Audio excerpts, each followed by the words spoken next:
Welcome, my friends, to another YouTube version of the BJJ Brick Podcast. I hope you enjoy the show, and if you do, please subscribe to the channel. So here we go. Thank you for listening to the BJJ Brick Podcast. We'll be bringing you Brazilian Jiu-Jitsu and good times. We hope to flatten your Jiu-Jitsu learning curve, help you get the most out of your grappling ability, and meet your goals both on and off the mat.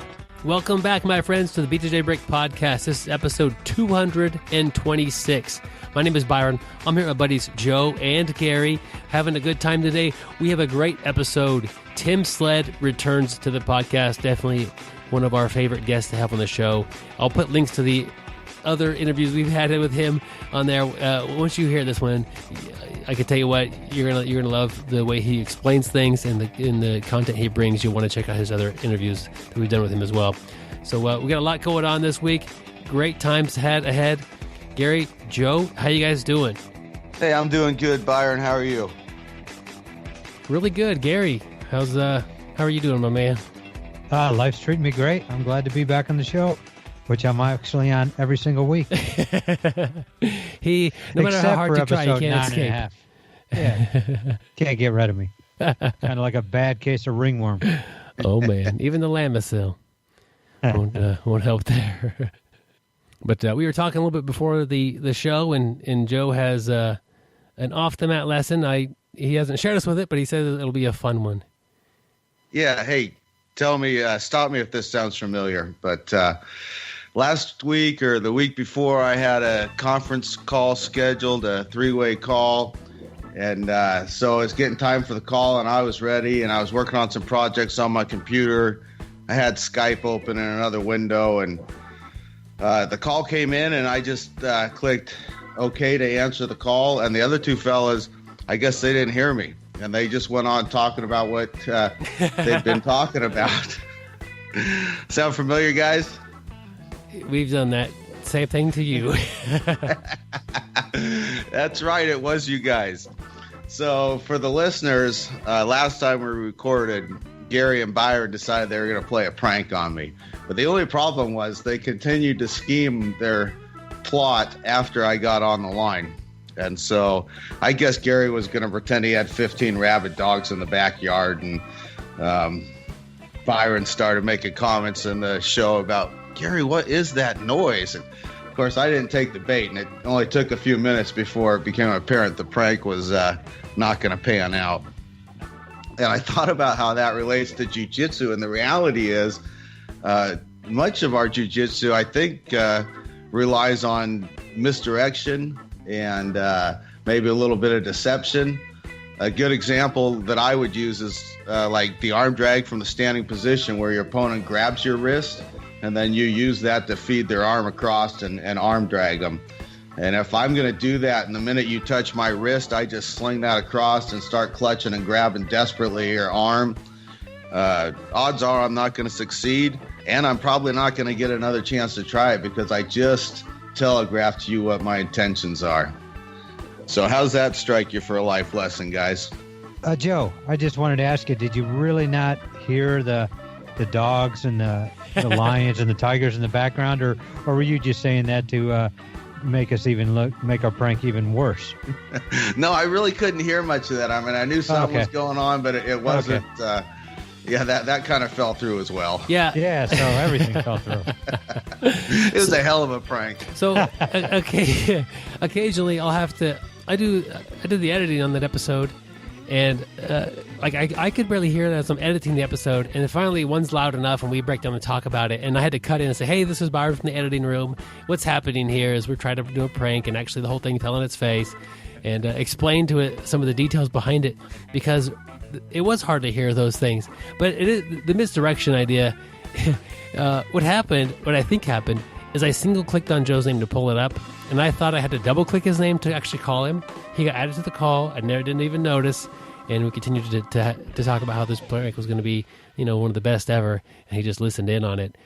And I think that's, you're right on jiu-jitsu. And I even think of things when people are competing, you'll hear somebody a coach yelling, be ready for this, or, let's see your triangle choke. Let's come on, triangle. And it's just, hopefully the other person is with it enough to listen to that. And it's kind of like a little heads up sometimes. The coach may also, I like things coaching like stick to your game plan, or, you know what to do from here, or that sort of thing. Always good advice to help somebody get out of something. Because if you're coaching somebody who's actually confused, or they're in a spot they're not used to being in, you could coach them out step by step how to get out of that. That's perfectly fine. They need to do that. But when you're trying to coach them on what they do well, and you're telling everybody what they do well, that makes it pretty hard to pull off. I remember I competed against a guy, and I used to love arm drags. I still love arm drags. But the coach told him, he's going to arm drag you, so heads up. And I couldn't arm drag that guy for anything. And just him knowing about it and being prepared for it made it much more difficult. Yeah, exactly. You got in a case like with an arm drag where you're letting them grab your wrist, you've got to let them believe they're winning that contest. They've got wrist control, and they think they're in control. So yeah, deception, misdirection is key. Yeah, and it's the key in just about everything we do. I may be working for one arm, but I really don't want that arm. I want you to react, and I'm going to take the other arm. And jiu-jitsu is, like Joe said, just one big misdirection. We get you to go down one path just to set it up where you're going to come into our trap. Yeah, and I think about even with MMA is maybe an easier example. You see some guy backstage and he's throwing all these high kicks, warming up, knowing that his opponent, or at least his opponent's coaches, are watching a little bit of this. He has no intention sometimes of doing those kicks. He's just kind of like, he might be shooting in for a double right off the bat, and he's just trying to create that kind of perception of what's going to happen, and tricking somebody and making his double leg a little easier to set up. There's a ton of trickery involved in jiu-jitsu and in martial arts, and if done well, it really can pay off. And if done poorly, you call the person before you think you did, and they hear the whole game plan before it happens. Well, speaking of misdirection, and as much pranks as you guys play on me, I'm figuring you guys probably did talk beforehand, and I'm going to be the butt of a joke here a little bit later. So I'm already prepared. It's going to be tough to pull off, but we'll see if you guys can do it. He's so right now Gary's a little bit too alert, and so we'll probably back off our game plan. Well, the crazy, we play so many jokes on each other. You never know when it's your turn. So I'm going to be alert today. All right, Gary. Well, maybe we'll just wait for a week or two then. Well, remember, Joe, I'm the oldest of the group, so I'll probably forget here within 2 or 3 minutes. He's got to distract him. A little diversionary tactics, and he's ready to go. Yep. Guys, we want to talk real quickly about our audiobooks we have. We have Your First Year of BJJ, really targeted at the people who are starting jiu-jitsu and up to the people who are still, 6 months in, 9 months in, and a little further along the road, but still within their first year. It's $11.99, and it's just it's kind of like a podcast. It's just audio. It's just me talking to you in, not so seductive of a voice as what you're probably hearing now. No, it's $11.99, and it's 2.5 hours long, and I take you through all this stuff, and a lot of it, I look back on what I did my first year and the mistakes I made in my own training, and I want to share those and help get you to not make those or learn from my mistakes. And that's and I see these are common things, and it's not a big deal. And then if you've got a little bit more experience on the mat, and maybe you're kind of looking for some changes or looking to get out of a bit of a rut, we have 6 BJJ training games, and there are games you play where you're actually rolling. You kind of change the parameters, change your goals a little bit, and you often see some pretty amazing results in helping your game. And that's also an audiobook. It's $5.99. Both of them can be found easily from our website, bjjbrick.com. Just click on the little image and it'll pop up. And there you go. And I'm the technical support, so if you have any problems with any of that stuff, which is pretty rare, maybe twice a year, somebody says, hey, I didn't get the download or whatever, then I'm the one that helps you out. So, it's been a lot of fun, and it's a great way that people have been able to support the show and further their own journey in martial arts. As I say, if you don't need the book yourself, buy it for someone as a gift. It's a great gift for someone just starting out. And like Byron said, it's the gift that keeps on giving. So you can always use it. You don't just buy it once and not use it again. It's kind of like the Jelly of the Month Club. You're always using it. Byron and I think we watch a little too many vacation movies. Oh, classic movies. Yep. Hey, we have a great quote this week from one of the greatest martial artists ever, Bruce Lee. What Bruce said, to become a champion requires a good mental attitude toward preparation. You have to accept the most tedious task with pleasure. And definitely true. You're not going to become a champion, without preparation. And in that preparation, there's going to be a lot of tasks that are, going to be very tedious, very monotonous. But to get to the top of that podium, you're going to have to do those tasks. Those tasks are what's going to make the muscle memory. You're going to, have great technique, which is going to get you there. So, to become a champion, a ton of work, a ton of tedious tasks, and you have to have a great mental attitude towards preparing. There's no way at the higher levels you're going to just get to that top of that podium without preparing.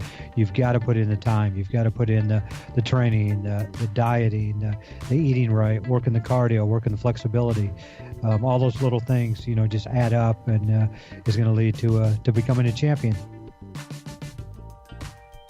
Gary, that's a great quote, especially for the newer people to jiu-jitsu. If you can't learn to enjoy the warm-up portion of class, the technique, the shrimping, the bridges and rolls, it's going to be a long journey, because that stuff's really, really important. And, you say that, Joe, and I remember when I first started, I just wanted to roll. Rolling is probably most people's favorite thing. And I remember doing the forward rolls, the backward rolls, the break falls, and standing up from combat base and all that stuff. And I would just be like, man, I wish we could get onto the rolling. And that's all I wanted to do. But it took me a little while, like right off the bat, I didn't see the benefits of it. I just thought it was, hey, let's, this is going to help our cardio. Let's, just warm up a little bit. But as the time went on, I saw all these basic movements, how important they were. When I first started, I just wanted to roll, even though I didn't know what I was doing, but I didn't understand really what shrimping was. Really, all these different movements and all these different warm-ups we're doing are going to help me in the long run. And, once I realized it, I just even embraced that even more. And it's just helped my game get tremendously better. I think about how important it is to enjoy the process of getting better at jiu-jitsu. And you can find the joy in many different categories. For a lot of people, and it seems like for me anymore, it's feeling like I've added a new skill set to my grappling. That's a lot of enjoyment when I didn't have a technique and suddenly I'm good at a technique. I'm not really suddenly, but now I feel like, okay, I've added that to my game, and that one's one of my better moves. That's a really fun and enjoyable process. And another part is just the social aspect of jiu-jitsu. I don't really get a lot of enjoyment out of shrimp crawling or doing forward rolls or a warm-up or stretching. But during that process, 9 times out of 10, the classmates are kind of having fun and joking around and conversating, and that's enjoyable. So even that time, like a lot of times we'll start the class with just warm up, maybe a jog or some drilling, and we're having fun, we're smiling and having a good time because of the conversation that the group is having. I think that's a part that may be overlooked often. And like to become a champion requires you to have pleasure with the tedious tasks. And I think that if you're not having fun with it and you get a setback, it's a lot harder to go back to it and get back to training. Like let's say you make it up to almost champion and you lose. Well, if it's not fun, you might check out there. But if it is fun, you keep going back and you have fun with it and you keep getting better. And that really helps a lot, enjoying the process. One thing I like about what you said there, Byron, is you talked about the people that you're training with and enjoying just being around them. And I think that's really key. Jiu-jitsu is a really, really long journey. And if you can find a group of people that you click with and can really enjoy the camaraderie of the gym, I think that makes the journey so much easier. And it's crazy. We always talk about jiu-jitsu and, trying to get better, trying to become a champion, this and that. But it seems like it always comes back to smiling, pleasure, camaraderie. It's, we're always talking about that. It seems like that's our common theme between the three of us. And, I know we all love to get on the mats, but, a lot of times especially if we have an open mat, it's almost like I tell people it's like a social club where some jiu-jitsu breaks out. And, when you really have a fun time with everybody in that room and that, camaraderie, you guys are joking, you guys are training, you guys are, teaching each other, that's, you're going to stick with it. It's so much fun.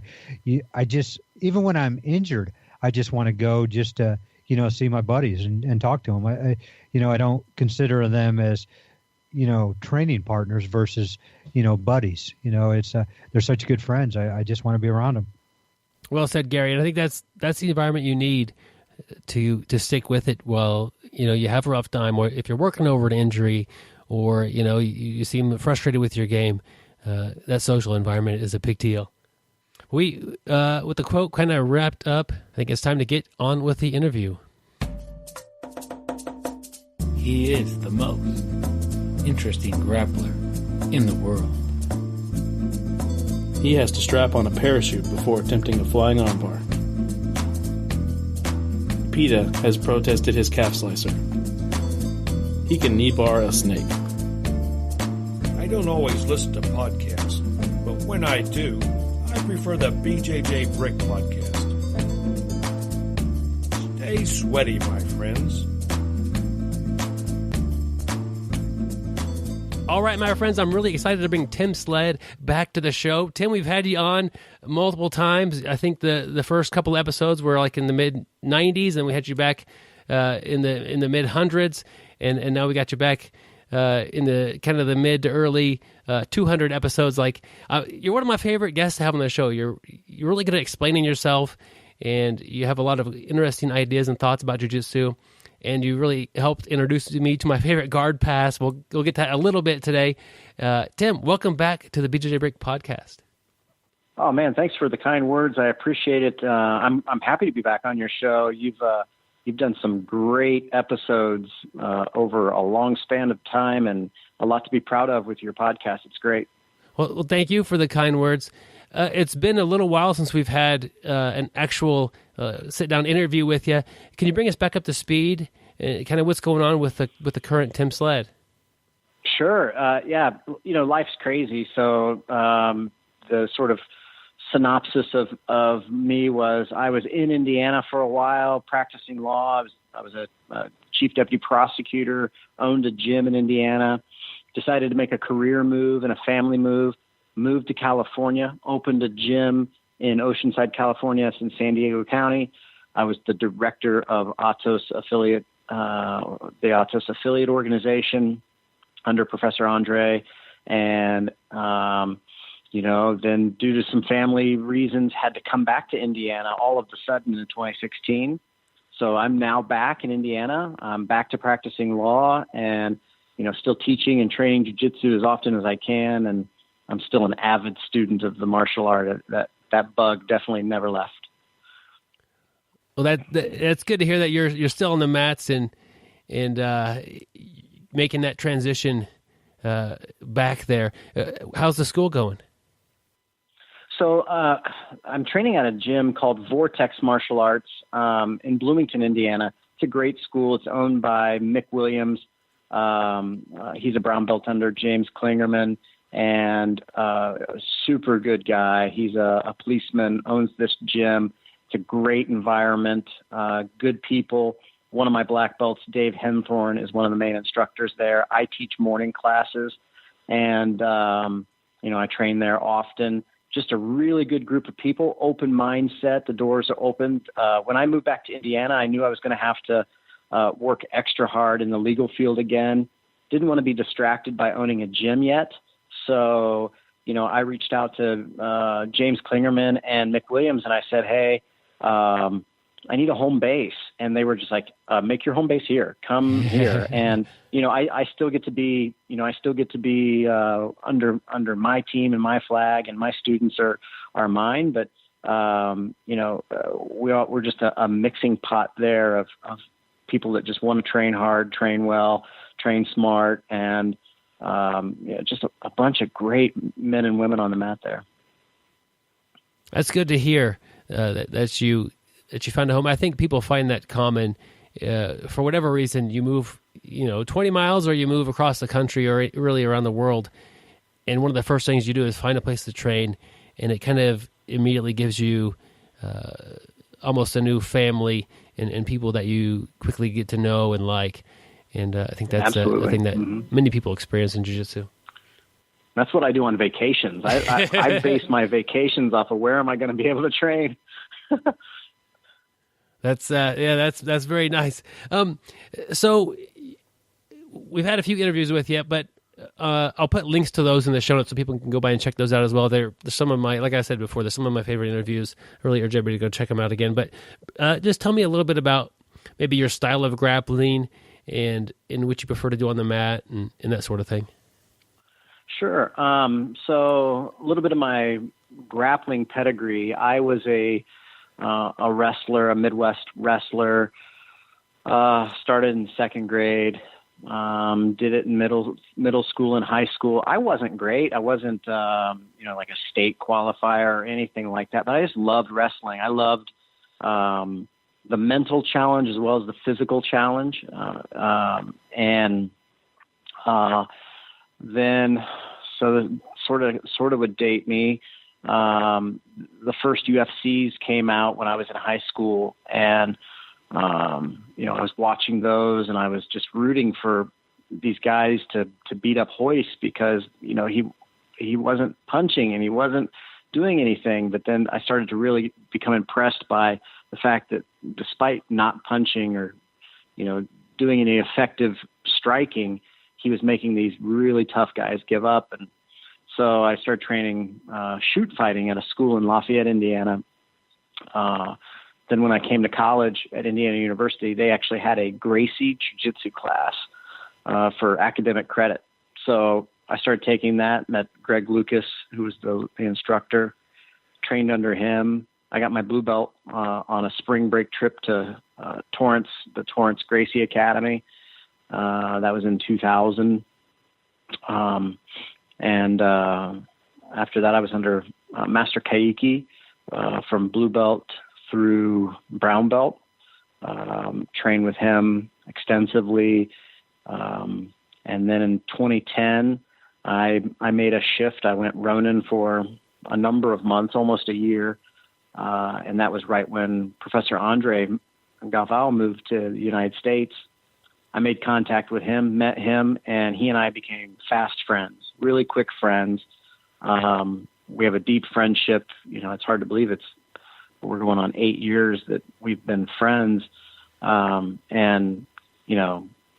It's almost a brotherhood. I mean, it's how tight he and I got and how quick. But he became my professor, still is my professor. I've been with him since. So my style of grappling, because of that pedigree, is interesting because, you look at Master Kaiki is one of the best Gracie Jiu-Jitsu instructors that exist, in my opinion, because, he sticks to the core root fundamental Brazilian Jiu-Jitsu techniques from the Rio area of Brazil. But yet he had his own sort of a very aggressive submission-oriented style. So always looking to hunt the submission, which I appreciate having had that base. But also as a wrestler, so I'm a top guy. I love to be on the top. I love passing guard. Excuse me. And then you mix in the Atos vibes late in my game. For the last 8 years, I've been a deep student of Professor Andre, his coach, Tedede, of course, the Mendez brothers, Durinho, Bruno Frazzato, Rodrigo Caporal, Guto Campos. These guys are guys that I'm studying intimately. Claudio Calasanz.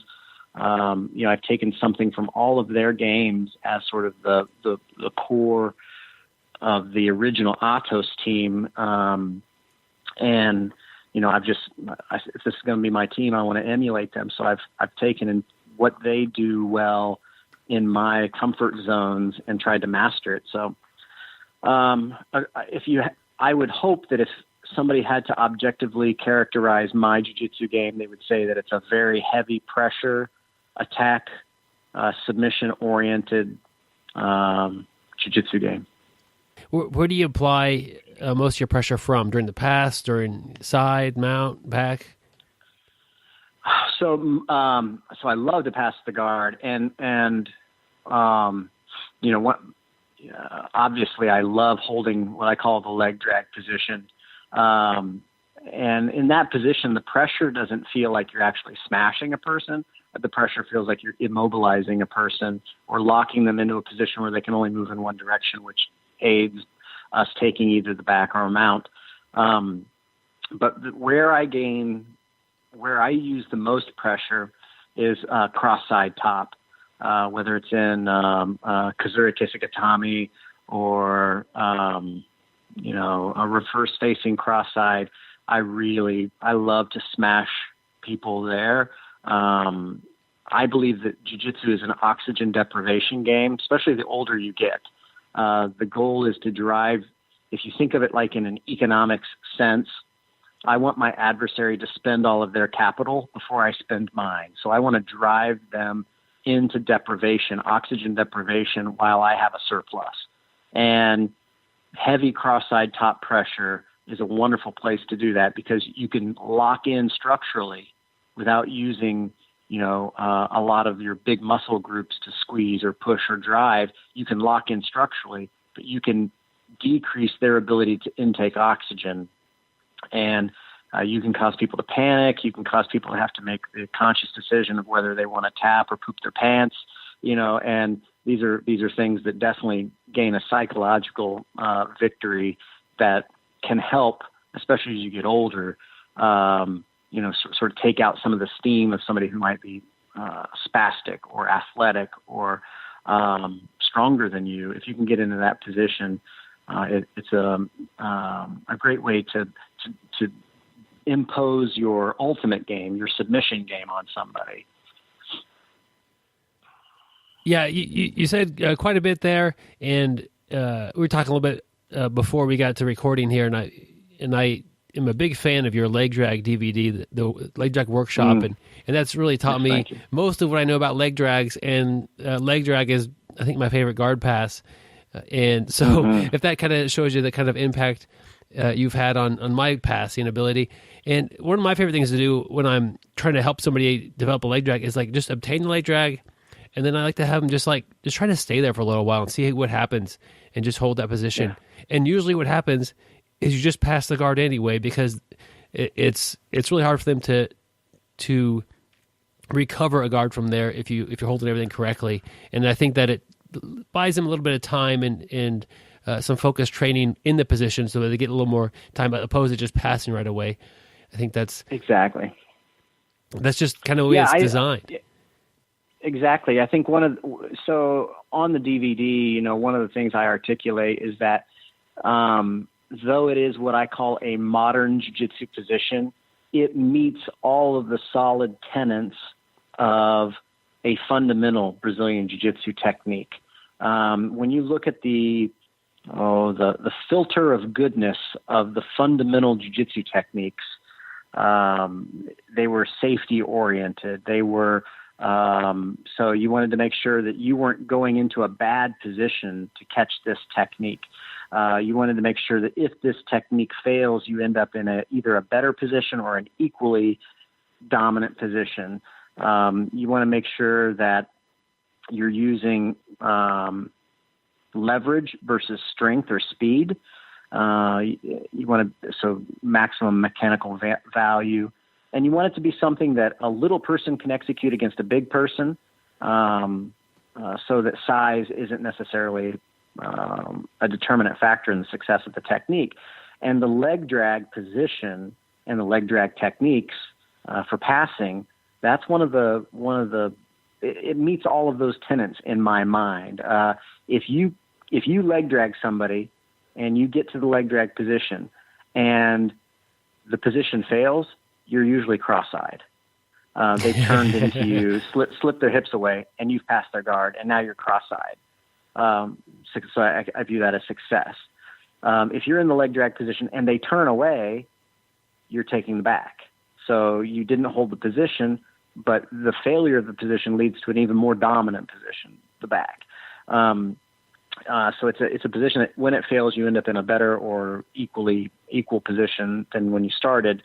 It is a technique or a position where you are applying leverage and weight in areas that defeat their strong muscle groups with either no muscle group usage of your own or very minimal.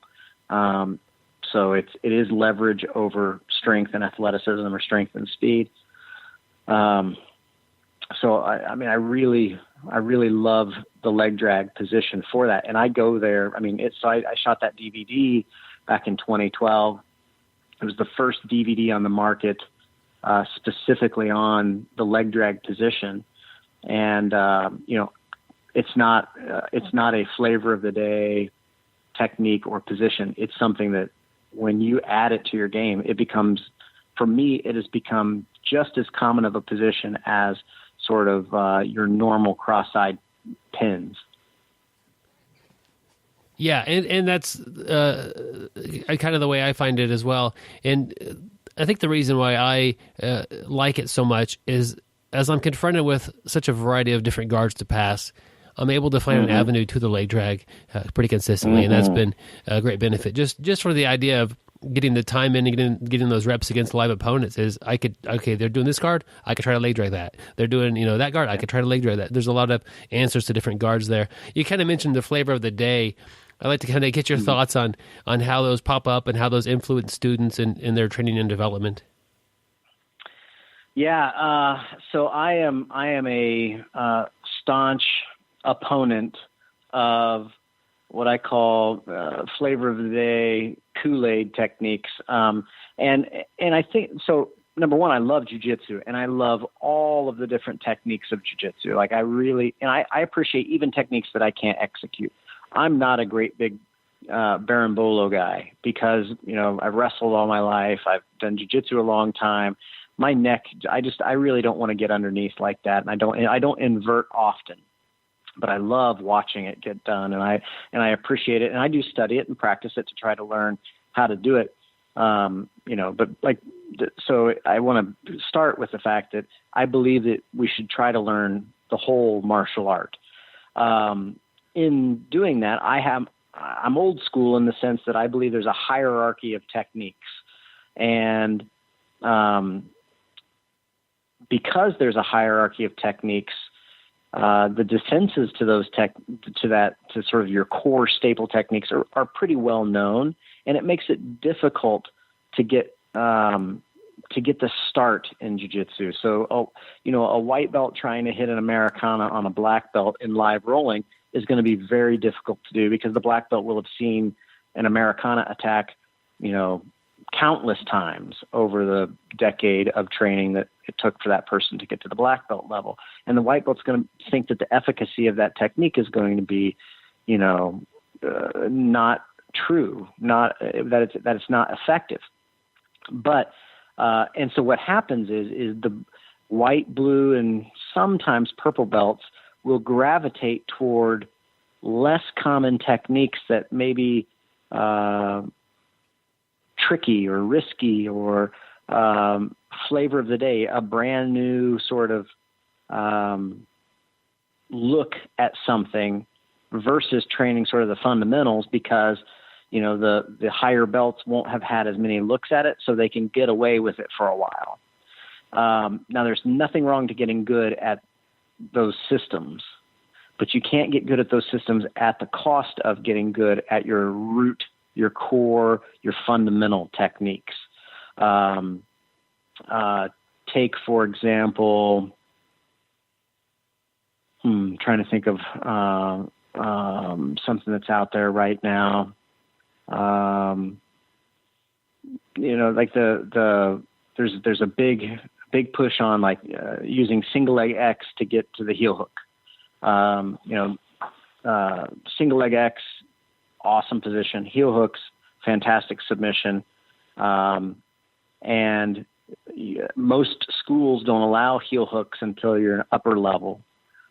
Single leg X is relatively new, so a lot of your 20-year jiu-jitsu instructors won't have come up in a school that's training single leg X very often, so they may not know it as well. So a blue belt or a purple belt or a white belt that goes out and spends a lot of time studying single leg X might have a moderate amount of success early on entering single leg X and attacking the leg in one way, shape, or form, which would be good, except that once your training partners catch on to that being your Kool-Aid that you've drank, being the solution to all problems has been put in that one basket, the success rate's going to go down, and then the person's left without learning the concepts or the basics or the fundamentals of the core jiu-jitsu, whether it's passing, whether it's attacking weak body parts with strong body parts, or whether it's using effective chokes. I think one of the things that I get most annoyed with are the videos that come up on either Instagram or Facebook, sometimes on YouTube, where these people will they'll put a technique video out, and it's not like a lesson. It's here, look at this system, or look at this series of techniques that I do. And it's 9 or 10 techniques that are just all chained together on another human being, and the other human being isn't doing anything. So the techniques are like really cool, but the other person's just like laying there and having the moves done to them. And it's a beautiful display of what the martial art could be if you were grappling a mannequin. And so I caution my white belts and my blue belts especially to, study everything, but put your most investment in your fundamentals, your basic techniques, your systems that are going to last you from white to black belt. And the truth of the matter is, look at the black belt world championships, look at the ADCC the ADCC finals. Look at these matches and see what are the systems that those guys men and women are using. And that's what you should be building toward. Now, of course, you want to have as many tricks as you can. It's always nice to have a wrist lock that you can pull out of the bag, or something that you may not see a bunch of at the higher level tournaments, but you don't want to get you don't want to be a jack of one trade and not even understand what the other trades are. So jiu-jitsu's, it's really fun, and it's really fun to submit people. And the earlier in the belt rankings, the more that seems to be true. Like when somebody really finds something that works for them, they gravitate toward that, and they want to really make that system succeed, as they should. The struggle is if that thing is a untested or not a safe system, meaning when it to use the contrast to leg drag, if it's a system that when it fails, it leaves you in a worse position than you started off in. For example, leg locks. Let's say you in your gym get really good at leg locks as a white belt or a blue belt, and you go to compete, and most tournaments don't allow for leg locks at white belt or blue belt, save for the straight Achilles lock. Now you've trained yourself in a system that you can't use, and when you throw a leg lock on somebody but you can't finish it, often you lose a dominant position for an inferior position. So, that's a danger. That's a risk. Or if you've got something where you have to use strength. You've got, or let's say it's a straight Achilles lock. The straight Achilles lock requires you to use a lot of strength, and it requires the person you're using it against to really fear the damage to their leg. If they don't fear the damage to their leg, you're not going to catch the submission, and you're going to burn energy. So you just want to be careful that the systems that you're building are going to be systems that you're going to be, number one, allowed to employ. Number two, that they meet sort of the tenets of jiu-jitsu that I outlined with the leg drag there, with, being able to, a small person could do it to a big person. It's a safe technique in the sense that when it fails, you're not giving up your back, you're not giving up the mount, you're not giving up something where you're going to have to really fight hard to get out, and that it uses leverage versus strength and speed. That's a philosophical position that I'm sure many listeners of this podcast will disagree with. But in my 20 years of jiu-jitsu, it's held true, and it's what I subscribe to. Yeah, your example of the straight ankle lock and really needing to put that fear into them as far as being able to damage that leg. I think that's a good example of a technique that a lot of people in class tap to pretty quickly, and then you get to where maybe a more advanced person, or you're actually competing, you do the same thing, you do the same pressure, and they just look at you like, I'm not going to tap to that. And then you look at the guy who's applying it, and they're surprised. This works every time in class.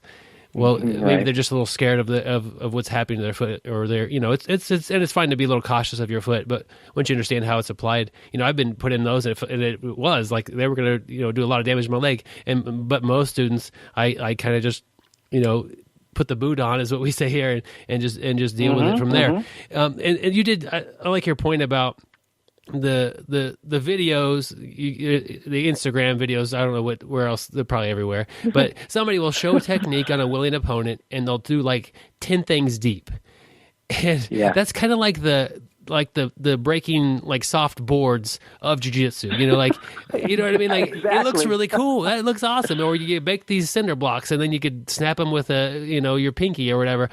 It looks like you're doing great jiu-jitsu.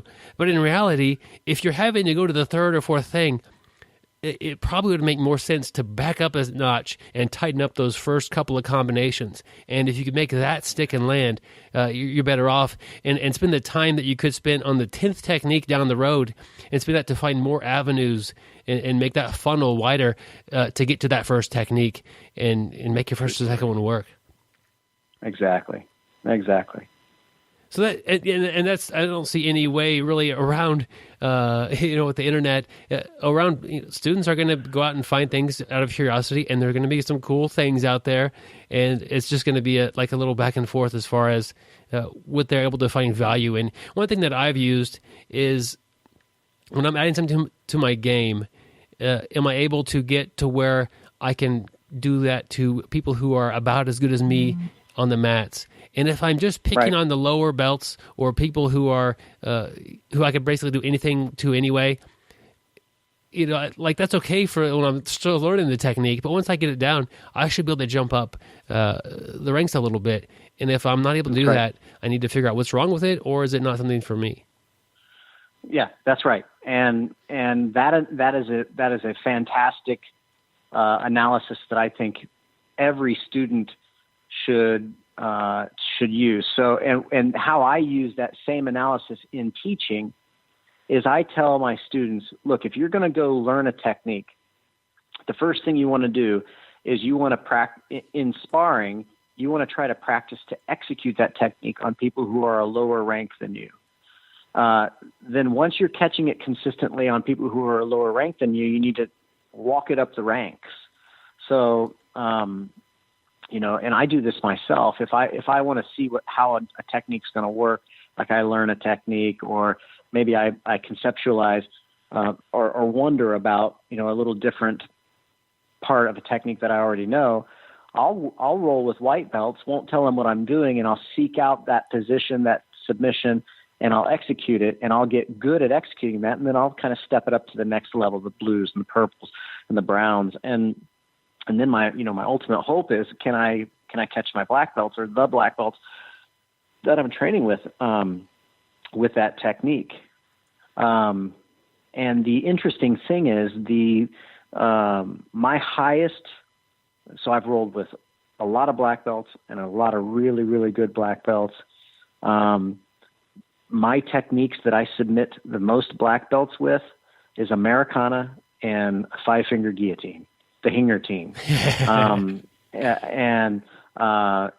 there's good reasons why those are my top 2 submissions, because, they were submissions that I learned early on, trained very often, and had the most reps against really tough guys with.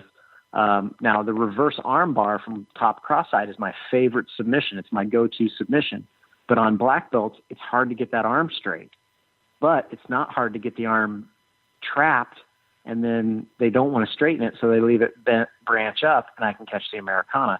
And you say, you're tapping black belts with Americana? Yeah. They're caught in that the catch-22 of does it go straight or does it stay bent close to the body? And default is keep your arm bent close to your body, so the Americana happens. But the Hingertine, the 5-finger guillotine version of the Hingertine, I was a brown belt, and this kid moves to Bloomington, Indiana, and he and I connect on Facebook if he wants to train. So he comes and trains with me, and his name's Josh Hinger. I didn't know who he was or anything about him. And he choked me so much. I mean, just choked me, nonstop,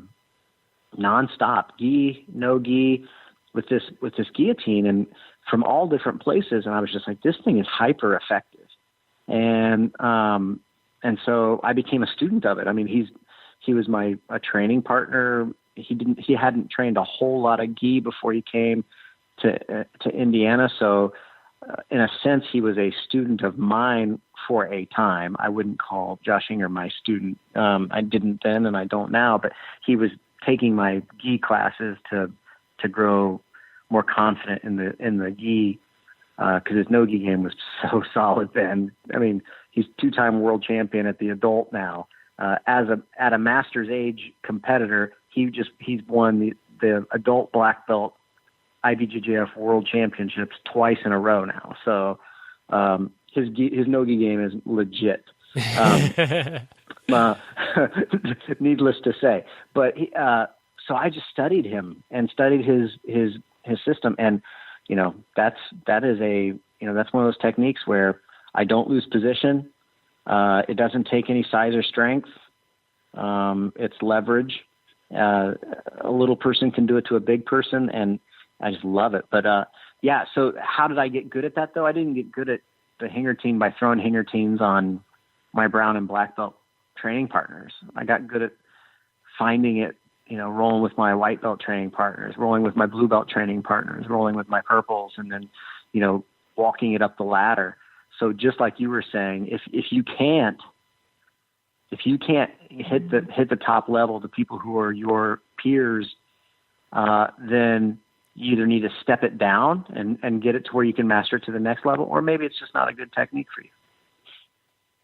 Yeah, and it's funny we're talking about leg drags and Hingertines, but I'm also a big fan of that. And another similar thing with a leg drag, a lot of times if you start a Hingertine or arm in guillotine, they are different, but I've had similar success with both, and it doesn't work.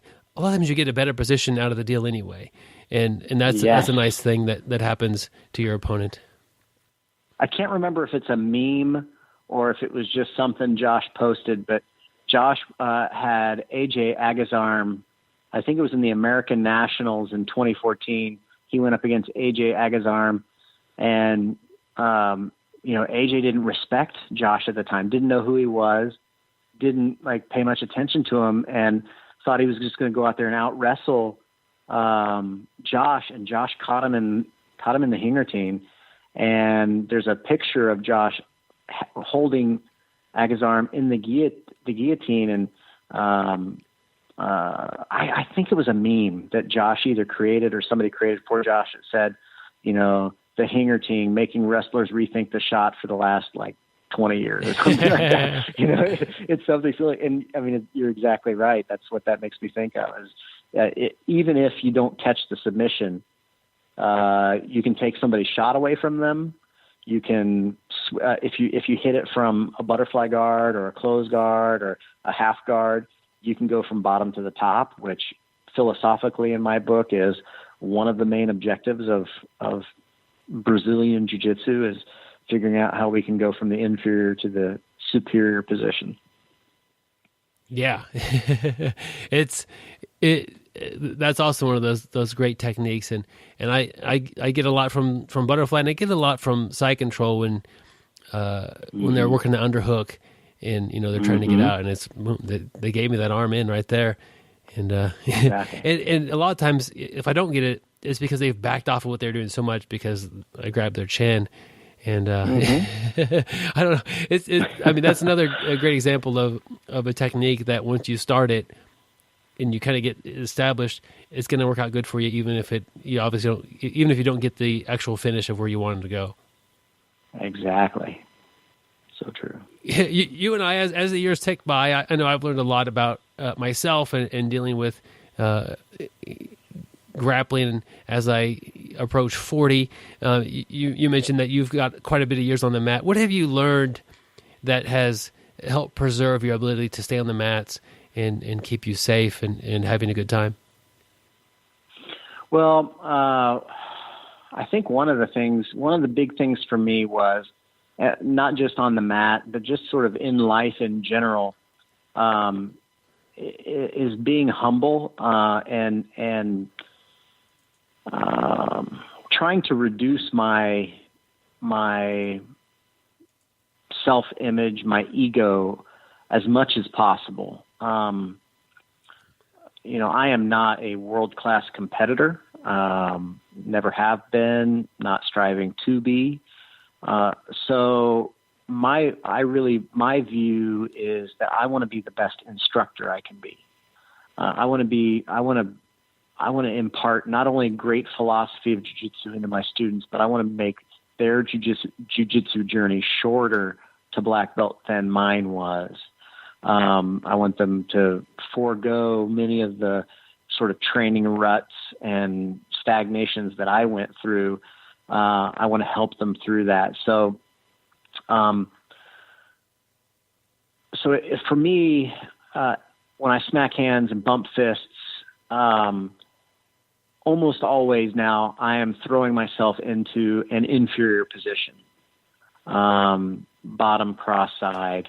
I let the person mount, or I play some really shoddy guard so that they can pass the guard and attack. And what I found that does is, if I come out and I give them sort of, Tim Sledd grit, from the whistle, from the smack of the hands, the bump of the fist, if I'm pawing on their head and driving my forehead into their, under their chin and into their shoulder, if I'm really giving them a hard go, I'm going to end up in a really tough and mean fight.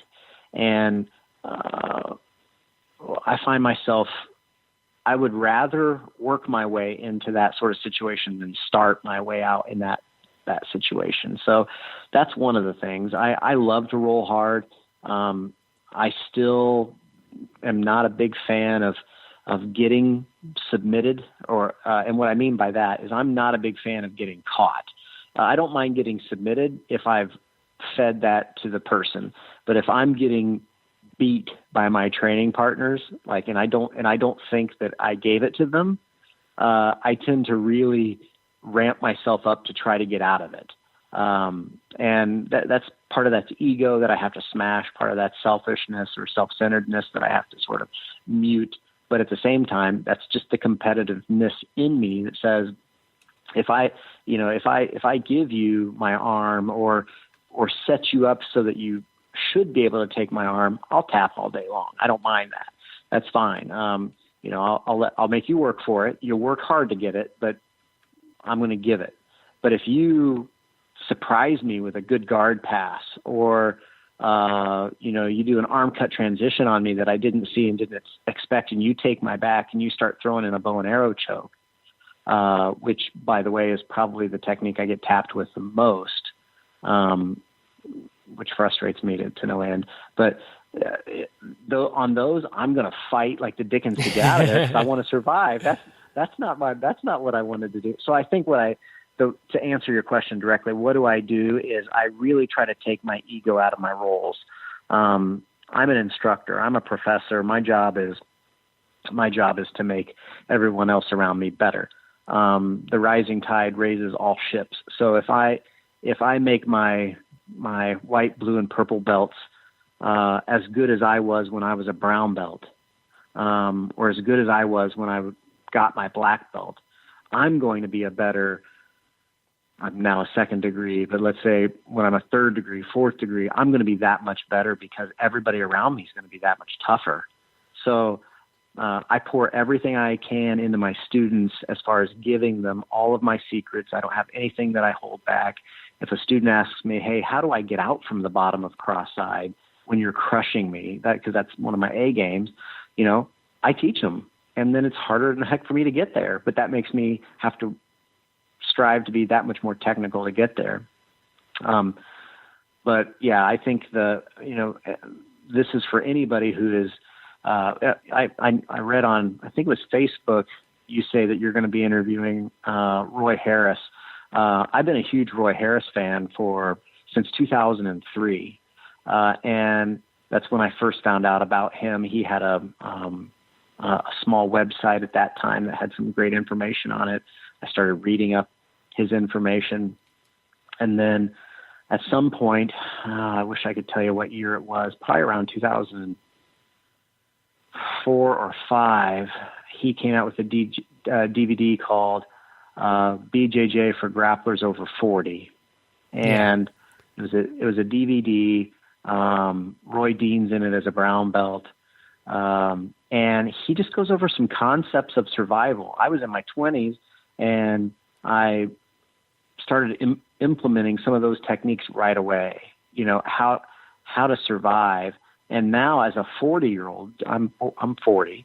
I'm just so glad that I listened to his stuff then, because it's important for me now just to be able to survive. Because I have a student here in Indiana who's a brand new blue belt.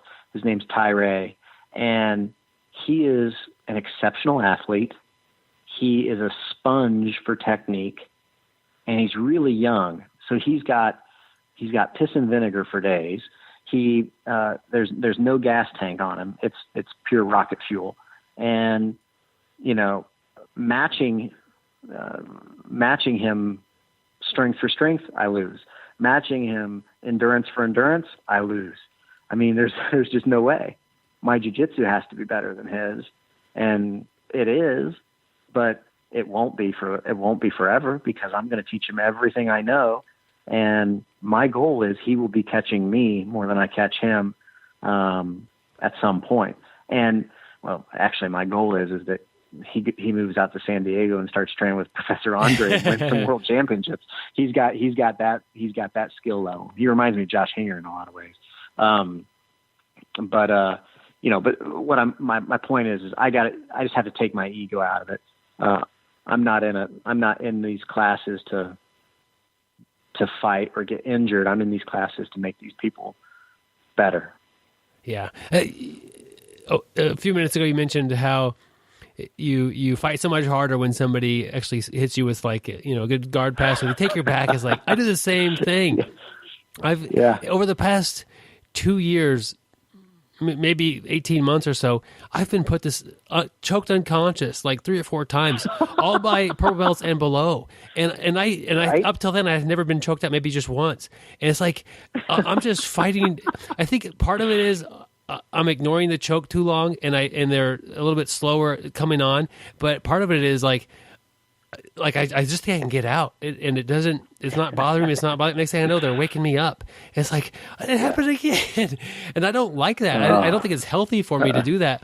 But it's something I need to be more aware of, especially when I'm rolling with people. Like, black belts aren't going to choke me out because usually the chokes are a little faster, and I'm, super aware of this. But like a good blue belt kind of creeps up on me. It's like, man, I'm getting choked pretty hard here. I need to start working. And man, it's sneaky sometimes.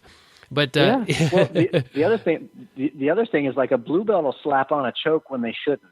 And so you're like, oh, this isn't a big deal. They shouldn't choke me from here. Yeah. And then you like let's say you're passing their guard. Like, you've opened their guard and you're getting ready to Toriando their legs, and they just do a standard palm up cross collar grip choke. Old school choke. And so they've got the grips. You're a little lazy and you don't blow their grips, and you're just like, oh, they can't choke me. I'm passing their guard. But then all of a sudden they like re-guard on you, or as you pass, or they just keep choking you once you pass, and you're like, uh-oh, hey, yeah, I've been there. That's one of the things Master Kaiki said to me when I don't know whether I was a purple belt or brown belt, but he said to me something to the effect of, hey, Tim, you've always got to train with the white belts. He goes, because the blue belts and the purple belts, they move like jiu-jitsu fighters. And he goes, you got to be able to use jiu-jitsu against people that don't know jiu-jitsu. It's completely different. And it's absolutely true. If you ever try, it's frustrating to be a second-degree black belt in Brazilian jiu-jitsu and have somebody come in who doesn't know any jiu-jitsu, and, it doesn't look as clean when you roll with them. I mean, yeah. It looks a lot more clumsy. Because they don't move right. They don't hide their arms the right way. They push on your eye. They push on your eye sockets. They flail in odd ways that you're just not used to. Sometimes they don't react, and you're like, what? You should be reacting here. By the time somebody's a blue belt, there's a certain sort of ambiance to the wrestling that is happening that begins to fit jiu-jitsu. So it's one of those things that even when you become a black belt, and especially when you're training with black belts almost exclusively, and you go and you roll with blue belts, it is dangerous because they're not doing the right thing. Sometimes it's dangerous because it's so easy, but then sometimes it's dangerous because they don't know that they shouldn't be trying that choke in this position, or so yeah, I've been there. Yeah, the out of position chokes. Just as an example, the first time somebody was showing me the suicide choke, the choke where you set it up and you let them pass your guard and it gets tighter. Yeah. It was a demonstration with many 15 or so students watching. They had to wake me up from that. It's like, this ain't bad. Nah, this ain't bad. Are you out? I'm out. Like, man. But you mentioned a little bit about wanting to make the students better than you ultimately, to where they go on and have the most success they could have. I think that's a big part of the culture of a good, healthy gym. Just kind of give me your ideas a little bit about how important it is to have a good culture, not just having, you've been blessed with having some amazing teammates and instructors, but not everybody has that. But you could, if you don't have that in your area, you could look for the gym with the best culture and how important that is to somebody's training. I think it's absolutely imperative.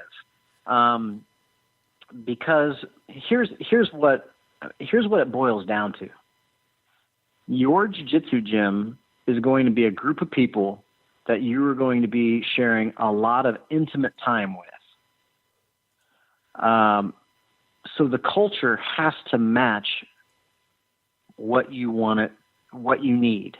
I'm really saddened. There was some news that came out late last week, early this week about, some more sexual predators that have attained the level of black belt and own gyms in the United States. And, that just makes me sick. It makes me sad. I'm not surprised. Having been a prosecutor, I understand that, predators are hedonistic and they're going to seek the fields where there is the most prey, and martial arts programs historically draw in people who are seeking something to make themselves stronger, so they must come from a position of some of them. There are a group of people that come to the martial arts having low self-esteem or being personally weak on some level. So predators can have some easy targets there, which may not make sense to some people, but I believe that that's true. So culture is very, very important. One of the first things I look at when I'm looking at a gym and measuring its culture is where does the leader put him or herself in the discussions? Are they the center of worship? Is this a leader worship facility? Meaning, what is it? Everybody must, bow to this person. Everybody must, and I'm not saying bowing is bad. I'm saying, like, is it how much deference is given to the instructor? Is there humility, or is this a person who understands that they are a service provider that is being paid to provide a product, a skill set, a service to clients? I believe that especially in Brazilian Jiu-Jitsu, that has to be, for you to be getting quality Brazilian Jiu-Jitsu, that has to be there at the outset. If an instructor is saying, you need to buy into my program because I've done this or I've done that, or, I'm sponsored by this ski company, or, don't come to me because the other guys in town are not good. The other guys in town are jerks. The other guys in town don't know as good at jiu-jitsu as me because I've been to Brazil, or I blah, blah, blah, blah, blah. If the sales pitch is come to me because I am, or come to me because others are not, you've got to be cautious. The sales pitch of a quality culture in a gym would be, come try my program out.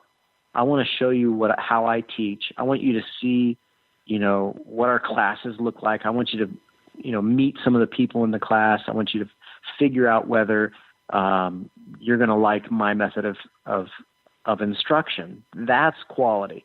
Because look, some people are not going to like a Tim Sledd class. I believe in building mental toughness. So I coach.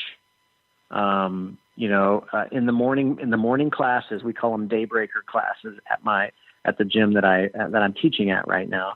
And I run the daybreakers classes. That we have a phrase, puking is part of practice. We go hard. And now not everybody wants that, and that's fine. And that doesn't necessarily mean that my culture is bad. But the culture of my classes has to be the culture of what somebody wants. Now, I take care of all of my students. Nobody gets recklessly injured in my classes because I take care of everybody. We may work hard, and if your conditioning is out of form, or you're leaving it all on the mat because you've just got a die-hard, indomitable spirit, and you have to leave a little bit in the toilet, that all the more props to you. Not everybody gets sick, not everybody pukes, but it happens with hard conditioning. And in my program we do that, but that's not how the whole gym culture is at Vortex. But what is normal at Vortex, where I'm teaching, is that all the instructors there have a very humble approach to being instructors. Yes, we demand attention when we're teaching. Yes, we demand respect as far as, you show a certain amount of deference here, there, or whatever. But all of the instructors there, the owner Mick, my student Dave Henthorn, who's a black belt, my student Buddy Mitchell, who's a black belt, James Rooks, all of these guys that lead the classes there, they all are going to give you everything they know, and they're going to want you to make sure you understand it. And so the culture is important. If there's leader worship going on and you sense that in your school, you got to wonder why. If there's a hiding of the ball, meaning you'll learn this technique later. When you get good enough, I'll show you that. You got to be suspect of why. You got to wonder why. Because there really isn't the only answer to I'll show you this later, I don't want to show you now, is if it's some form of technique that has been prohibited through many different rule sets of tournaments because of its dangerousness. Or, like spinal locks or, cervical locks or something like that. Maybe heel hook might be something that an instructor would say, I'm not going to teach you that yet because you're a brand new white belt who has been training MMA in a garage. And, I don't want to show you that yet because I want to make sure you learn the culture of our gym, which is safe. Maybe the culture is safety. Like I was telling my students this the other day is that, I might have this may be chauvinistic, but I'll keep it. Jiu-jitsu, when I have women come into my jiu-jitsu program, I'm always paying attention to who they're training with and how they are training with those people. Because I want to build up a women's program in the state. I want there to be a lot of women training jiu-jitsu. And so I want to make sure they're taken care of. I want to make sure they're protected. I want to make sure they're safe. And, if somebody gets their ego out of whack when they're training with a smaller human being, and maybe a human being that's not as strong as them, and the person whose ego is out of whack stops using jiu-jitsu and starts using brute force, I'm going to address that because jiu-jitsu at its purest is supposed to be the gentle art, the efficient art, the art where you try to use as little athleticism and strength to master your opponent as you can. No shame in beating somebody who's less than you if you use pure technique. No shame in losing to somebody who's smaller than you if they used good technique. So gym culture is very, very important. One aspect is, of course, like I've said, leader worship. The other aspect is safety. A third aspect is this a gym that's cultivating competitors and fighters, or is this a gym that's cultivating, community and hobby? And some of those are values that you're going to find your culture, your gym's culture, to fit you. And that's what I'm saying. That's what I said at the outset, is that this is going to be a group of people that you're going to spend a lot of intimate time with. If you don't like foul language, that may be a deal breaker for certain gyms. The culture may be something where, they tell off-color jokes and use foul language, and that's just not for you. You may need to go down the street to the other place that, doesn't use that, has more of a traditional approach of, we want to keep the mat a sacred space, no cursing, no off-color jokes, things like that. So there's lots of different variables that create culture. But for me, it all it's a top-down approach. What is the leader of the gym or the leader of that class? How are they holding him or herself? What's the language that they're using? Is it do this because I grant this to be some sort of truism, or is it this is my experience. I like this technique. This is why I like this technique. Let's test it out and see what you guys think. Challenge it. If it doesn't work, great. We'll figure out why. And if it does work, awesome. Add it to your system. So, cultivating culture. So if you're thinking about from different angles, the first one is from the consumer. I said this back in, I guess it was early 2011, when I got interviewed for an old podcast called the Fightworks Podcast. Great podcast. Yeah, I did an episode. They had me on there when I left Team Kaiki and went to Atos. It was basically the Creonji podcast. It was all about, why should or shouldn't somebody leave one affiliation for another, which hadn't been talked about that much at that point in time. And a lot of people thought it was a taboo topic, which you did a great podcast on taboo topics, which I really liked. Well, I had a great person to help me out. But what my thinking is that go back to the point. Sorry, 2 tangents there. But anyway, the point is that when you go into a gym, you got to realize you're a consumer. You're there to get a product, so you need to be satisfied. If you're not satisfied, go shop someplace else. It really in the United States, the likelihood that you've been given sort of the level of care as a white belt or a blue belt that it's actually disloyal for you to shop someplace else is very unlikely. And what I mean by that is, I think if you are a paying customer, then there's no problem with you saying, I just don't like the way this feels here. I'm going to go try someplace else out.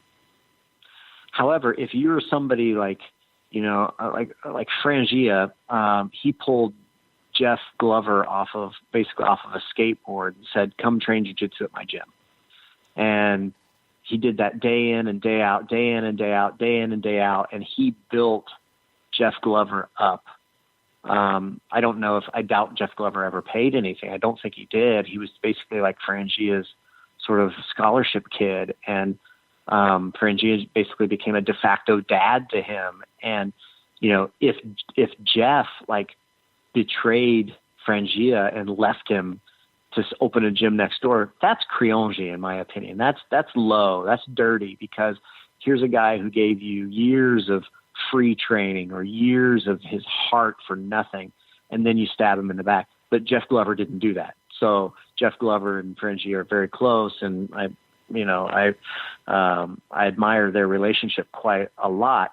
But very few people have been given that sort of gift by a jiu-jitsu instructor in the United States. It's just not that uncommon. It's not that common because most guys who are running a gym are running it as a business and have to pay the lights and don't have the margin to just have a free scholarship kid, or too many of them at least. And so, it's the consumer mindset. You're paying, you don't like the product, shop someplace else. Make sure the culture fits. Don't be afraid to leave. If you are afraid to leave, that tells you got a problem with the culture of the place that you're at. If you don't feel like a free citizen in any community that you enter into, you're not a free citizen, and you should be a free citizen, I've been absolutely blessed, for the last 8 years with Professor Andre. I've made lots of crazy moves, moves all over the state of Indiana, moves to California, moves back to Indiana. And you know what? He just wants me to be growing, happy. He wants my identity to be in the right thing, which is, for me, my identity can't be in, a gym location. My idea can't be in,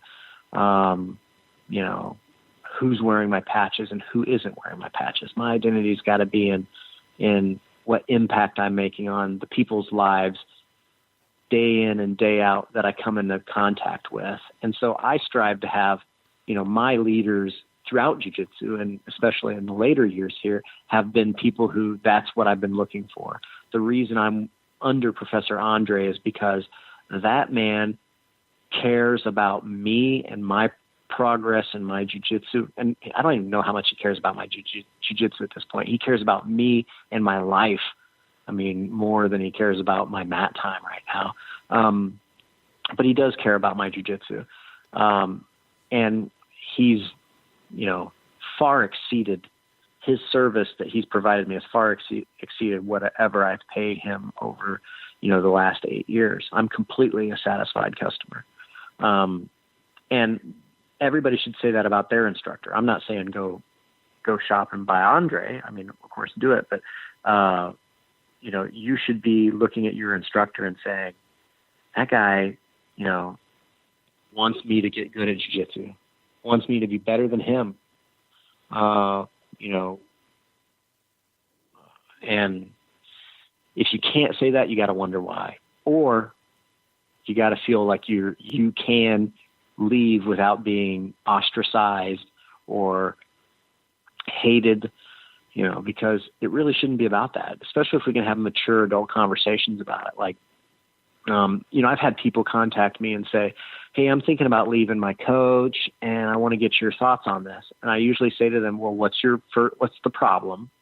And they tell me what the problem is. And I say, well, have you thought about taking your coach out for coffee and saying, coach, I really wish we were doing it this way, or I really wish you wouldn't say this sort of thing about me. It hurts my feelings, whatever the issue may be. And they're like, no, I haven't done that. And I was like, well, don't leave until you've done that, because how do you know that the coach actually understands that there's an issue and is doing it, in malice? And if they can say, no, it's being done in malice, then I say, well, then leave. Why not? But if it's one where they haven't communicated well with their instructor, you got to give it at least one shot. You got to give the instructor at least a little benefit of the doubt that they want to be better. Yeah. Because most do. Now, there are jerks out there. There are absolute complete turds in the martial arts world, in the jiu-jitsu world, guys that own gyms that it's all about their praise and their glory, and they become idols. But for the most part, I think I can say that accurately, for the most part, the head instructors of gyms are good people. And I've trained at a lot of gyms in the country. I was blessed when I was the director of affiliate relations for Atos, that I got to travel all over the country and all over the world. And I trained at many places as I could. And, I've met fantastic people, and some of the best people on the planet I've met have been gym owners. I'm in my head right now, I'm thinking of just really, really good people that I've trained with, who had hearts of gold. I've had people that are on our team and people that aren't on our team that have reached out to me and said, hey, I don't see you posting much on Facebook anymore. Everything okay? And I'm just like, yeah, life's grand. I'm just, I'm in a different phase. I'm not running my business by Facebook anymore. So I don't have to be on it every minute. I don't have to be posting every day or every month. But these people care, people that I'm not even a consumer of, they are just that good of people, or their culture in their gym is that good that when I stepped on there and I poured my heart out in their gym, they valued that such that they're paying that on to me later. So yeah, culture is huge. And I think anybody who wants to get into training jiu-jitsu, if they're brand new and listening to this podcast, or if, they're a blue belt, a lot of times blue belts start to get a little dissatisfied with their gym because they want to be a purple belt and they've been a blue belt for a while. And, they see their competition getting promoted to purple belt, and they're starting to think, man, why is coach holding me back? Or why am I stagnant here? And, why can't I get to that purple belt level? What's the problem here? You got to, number one, look at your culture. Can you approach your instructor and say, hey, been a blue belt for 4.5 years or 5 years. And, I'm working hard and I'm showing up to class and I'm competing and, I'm listening and I'm taking notes. What's causing me to stall out here? If you can't have that valid of a conversation with your instructor, then there's an issue. And I'm not talking about going up and saying, hey, dude, I want my purple belt. What's it going to pay? That's a frustrating way to pose that same question. But if you can't ask your instructor what you need to do to improve, then there's a problem. Yeah. Posing it as what could I do to get to the next level? I want to compete against the best people I can. That type of a question versus, hey, I think I'm about ready for a purple belt. Where's the coach? Those are two totally different things to do. And so you mentioned a lot of different things about the culture of a gym, and kind of one of the things you kind of kept going back to is communicating well. Like if you're just testing out a gym and you're getting a bad vibe from the coach, then keep testing out other gyms. But if you've been there for a little while and you're kind of vested in the community there and the people and something's not really feeling right, talk to them and get them to know your problem a little bit, and it's worth it to everybody to just help the situation. And I think of the similar thing. You're rolling with somebody, and they're doing something that is considered kind of rude on the mat. You could either pick it up and just throttle them and just put them through what it's like to be destroyed on the mat, or you could talk to them and explain to them, hey, okay, this is actually not really what we're doing here. You've put your elbow in my eye twice today already. It's not appropriate. Right. So one of those is a little bit better of understanding, because they may not understand that doing kind of these dirty techniques is frowned upon. And your coach might not understand why you just up and left the class and you're now training, across town. It's the same basic idea of communicating with somebody, making the gym safer. One hand, getting somebody who doesn't understand what they're doing is actually wrong, or communicating with your coach and helping them understand what's going on. I think that's something that we don't talk about a lot in jiu-jitsu. Yep, exactly. And I found, as I've kind of to combine a couple things, as I'm getting older, it's easier to have those conversations, because I'd rather not notch it up a bunch of notches and just try to beat somebody up and have like that kind of a battle on the mats. I'd rather just talk to, hey, okay, hold on a minute now. This has already happened, and it's about to happen again. Let's slow down, or let's talk about this real quick.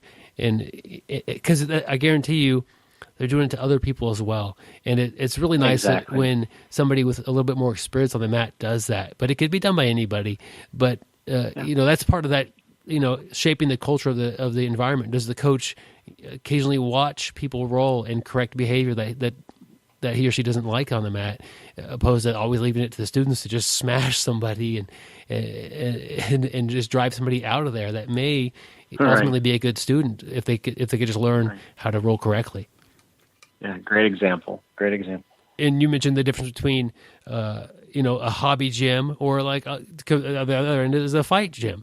Both are fine things that produce different things for different people. You need to figure out kind of which gym you want to belong to and find that. If you work all day and you want something to cut loose and have fun and get good at jiu-jitsu, great. If you want to compete at a high level, that might be a different type of atmosphere you're looking for. And it might not be a different gym, but it might be a different class. Like you said, your morning classes are pretty intense. Yeah, very. and that's going to make some great athletic people that are going to compete very well. But it might, the hobbyist might kind of say, okay, I'm going to go to the class later on in the day. I don't want that intense of an experience.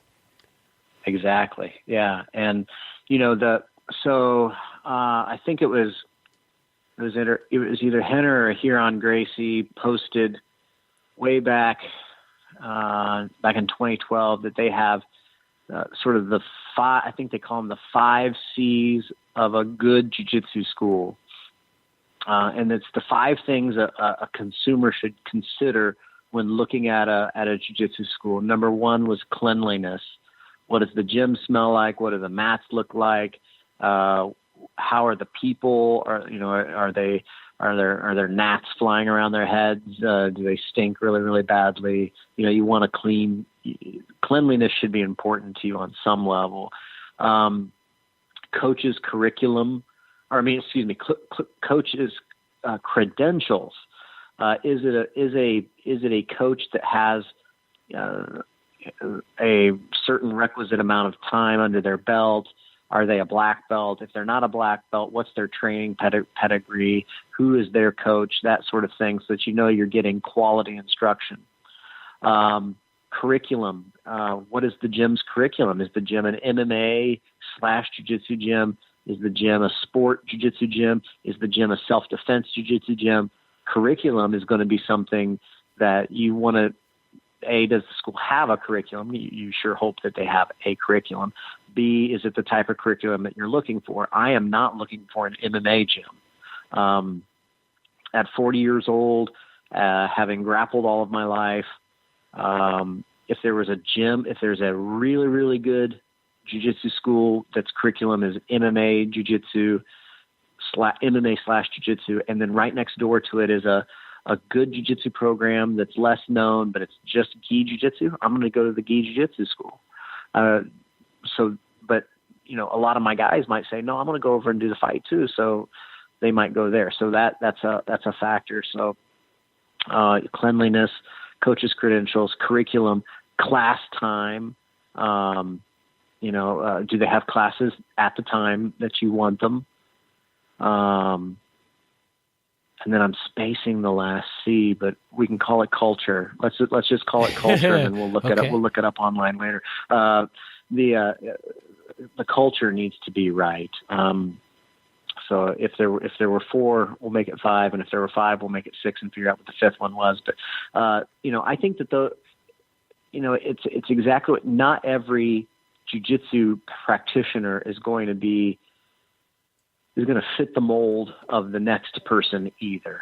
And people are going to have different objectives. And so, but I think what happens a lot of the time is that there's this feudal notion of martial art that makes people afraid to shop, makes people afraid to shop around, makes people afraid to communicate with the leader that they have some form of dissatisfaction.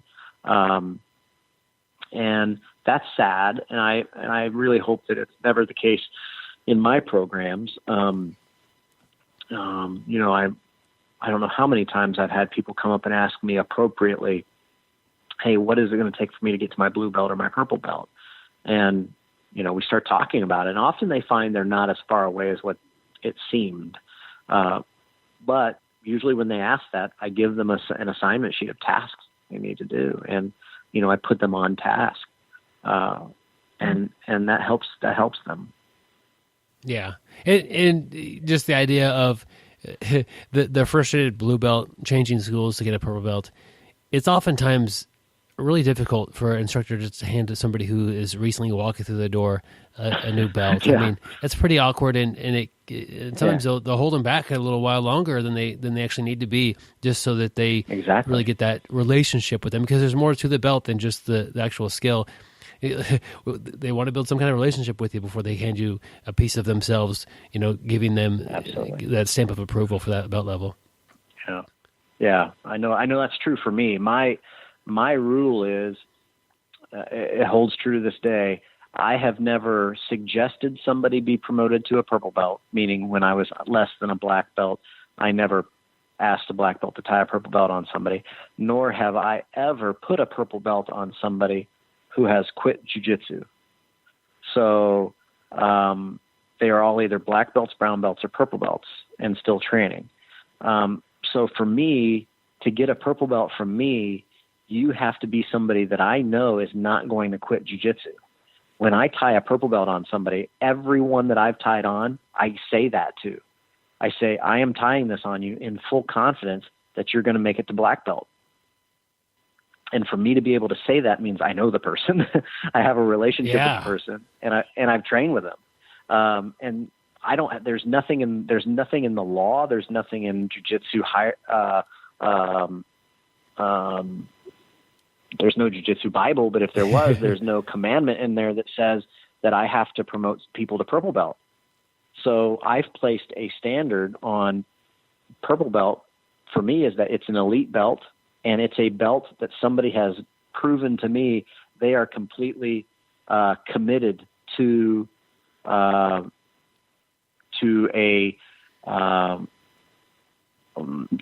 long run. To staying, they've got jiu-jitsu in their blood. It's a part of them that they're gonna attain black belt. And happily, I can say that that's absolutely true. And there are a lot of purple belts out there that I've tied, and there's a lot of purple belts out there that Master Kaiki tied, or Andre Galvao has tied, on my behalf or at my suggestion, and they are all on the mats. Some of them are with different teams. Some of them are in different countries, but they're there. And so you're exactly right. If you're going to bounce out of a school for a promotion, you gotta wonder what's it going to take to get that promotion. If you were to come into my camp, you could be a 4-stripe killer blue belt, just a murderer. And unless I'm absolutely confident that you're never going to quit, you're not getting a purple belt from me. It's a box you have to check in my program. And I'm not ashamed of it, and I don't hide it. And I'm not going to change that box just because somebody's tough. You can be a killer blue belt. Like I said, Tyree is one of my students right now who's a brand new blue belt. And I don't know many purple belts that can hang with a kid. I mean, he's tough. Technically, he's not ready for a purple belt in my mind. He doesn't have the technique there, but he's really tough. And I know a lot of places he could go and get striped up on his blue belt right away, because there wouldn't be anybody in the gym that can hang with him. But he's got to be elite, in my opinion. His technique has to be elite. His commitment to jiu-jitsu has to be all the way.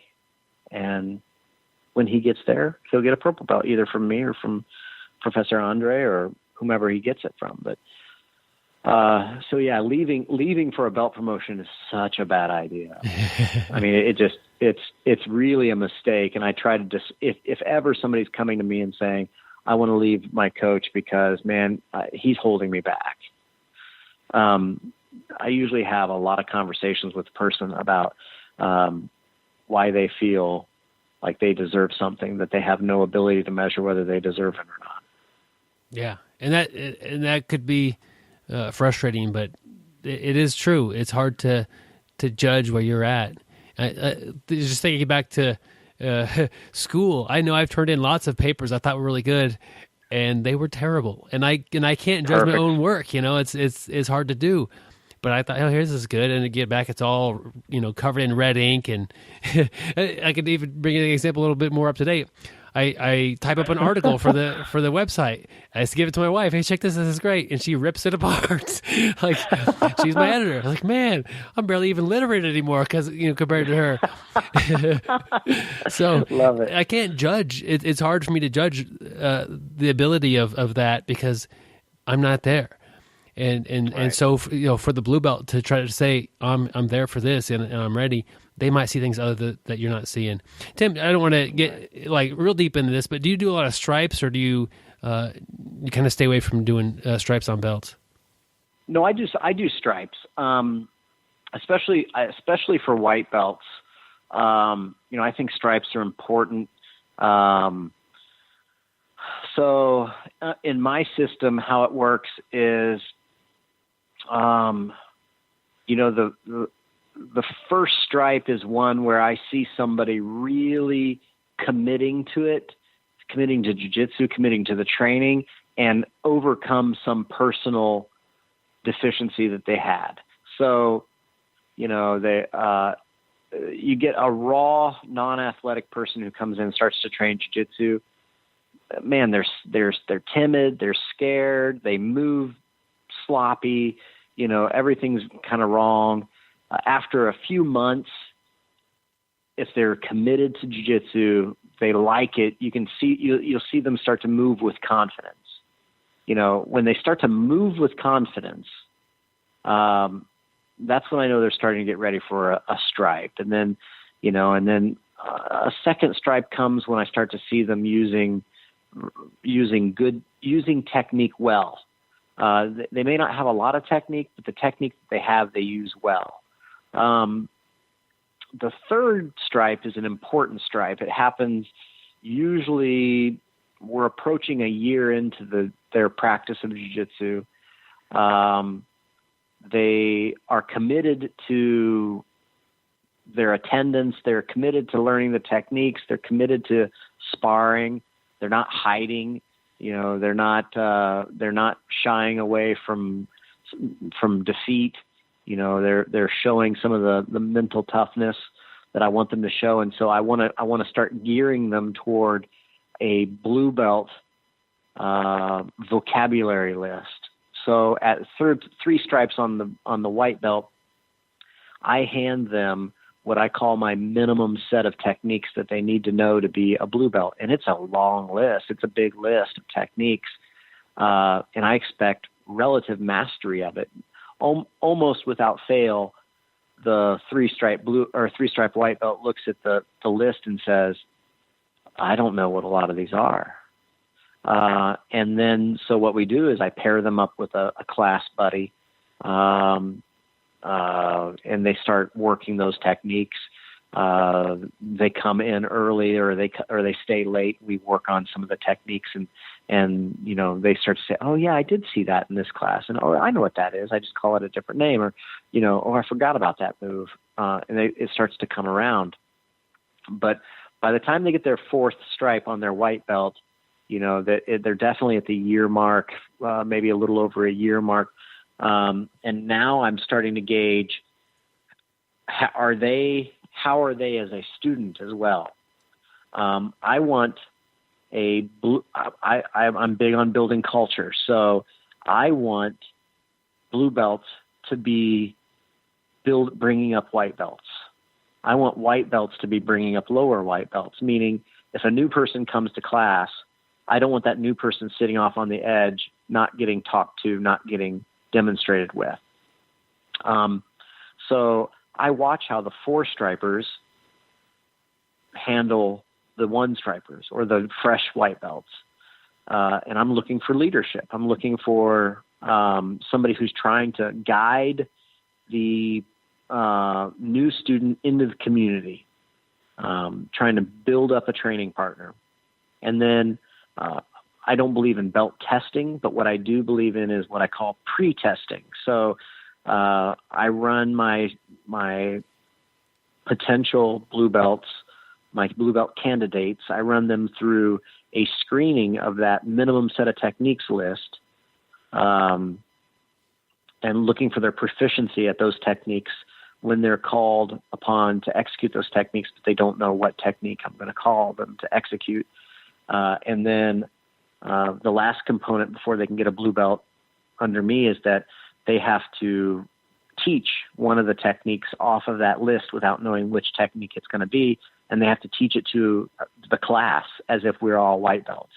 So usually there's, a couple black belts, handful of brown belts, a whole bunch of purple belts and blue belts sitting around, and this white belt, 4-stripe on a white belt, has to teach them how to, do the kimura, the sit-up sweep, and the guillotine from closed guard, that triple threat system. I'll ask them to come out and demonstrate it as if we're all first day white belts. And of course we critique them on that. Some of them have a lot of room to grow on that. I don't expect them to be black belt instructors, but not knowing what technique you're going to teach and then having to go out and teach a technique often shows you how much you do and you don't know about the technique. And so those are just some of the things that I've put into my programming so that, number one, I know that my blue belts are knowledgeable about the techniques.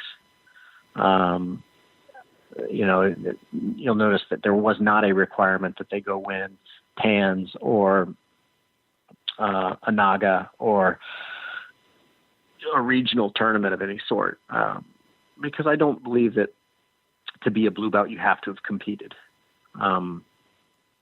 My program is tough enough that they're competing in class. So if they're doing daybreakers, they're getting a lot of competition. But in the general programming that we do, or at my school in Oceanside that we had, you don't have to have competed to be a blue belt. So then the blue belt is a long belt because you have to go from being somebody who has a vocabulary list of jiu-jitsu techniques to being somebody who is elite in using those words to articulate their jiu-jitsu, which is what I think a purple belt should be. And then, of course, to have the quality of, if I'm tying a purple belt on them, it's because this person has convinced me that they're in it for the long haul. Yeah, it's interesting to hear your thoughts on that, and I think you've got a great system, and it sounds like it's working well for you and the students, and it's a lot of communication involved, and I think that helps a lot too, Yeah. and clear expectations and helping everybody get better. So that's the goal. Tim, I've had a blast talking with you today. You're going to be Likewise. You're going to be the first to try this kind of a new thing we were thinking about doing here. Family Feud Fast Money Round. No money's involved, so. Oh, come on! I need a gi. Send Oh, me a man. gi. If I win, send me a gi. Okay, well, but are you ready to play this? Absolutely. Here we go. All right, this should be fun. Okay, and I'll just tell you in advance, they're not jiu-jitsu questions. I literally have the Family Feud board game, and I'm just pulling out questions from that. Oh, okay. I'm sitting here. Okay, good. Okay, It's just here we something to kind of cut loose and have a good time at the end of the interview here. Okay. I love it. All right, Tim. Name something that a big brother teaches his little brother how to do. Toilet paper houses. Name something that a nurse asks you to do before the doctor comes in to examine you. Drop my pants. Name something that bothers airline passengers the most. Crying babies. Name something that can blow a fuse. A stove. Or a microwave. I don't know. Yeah. Okay. Name something that can spring a leak. A dishwasher. All right, Tim, that was good. I think your most creative answer, toilet paper houses. Didn't get any, but I do like the answer. The number one on that one was throw a ball. Now, okay, throw a ball. Before the doctor walks in the room, you nailed that one. 62 points for remove clothing. Nice. Oh, okay.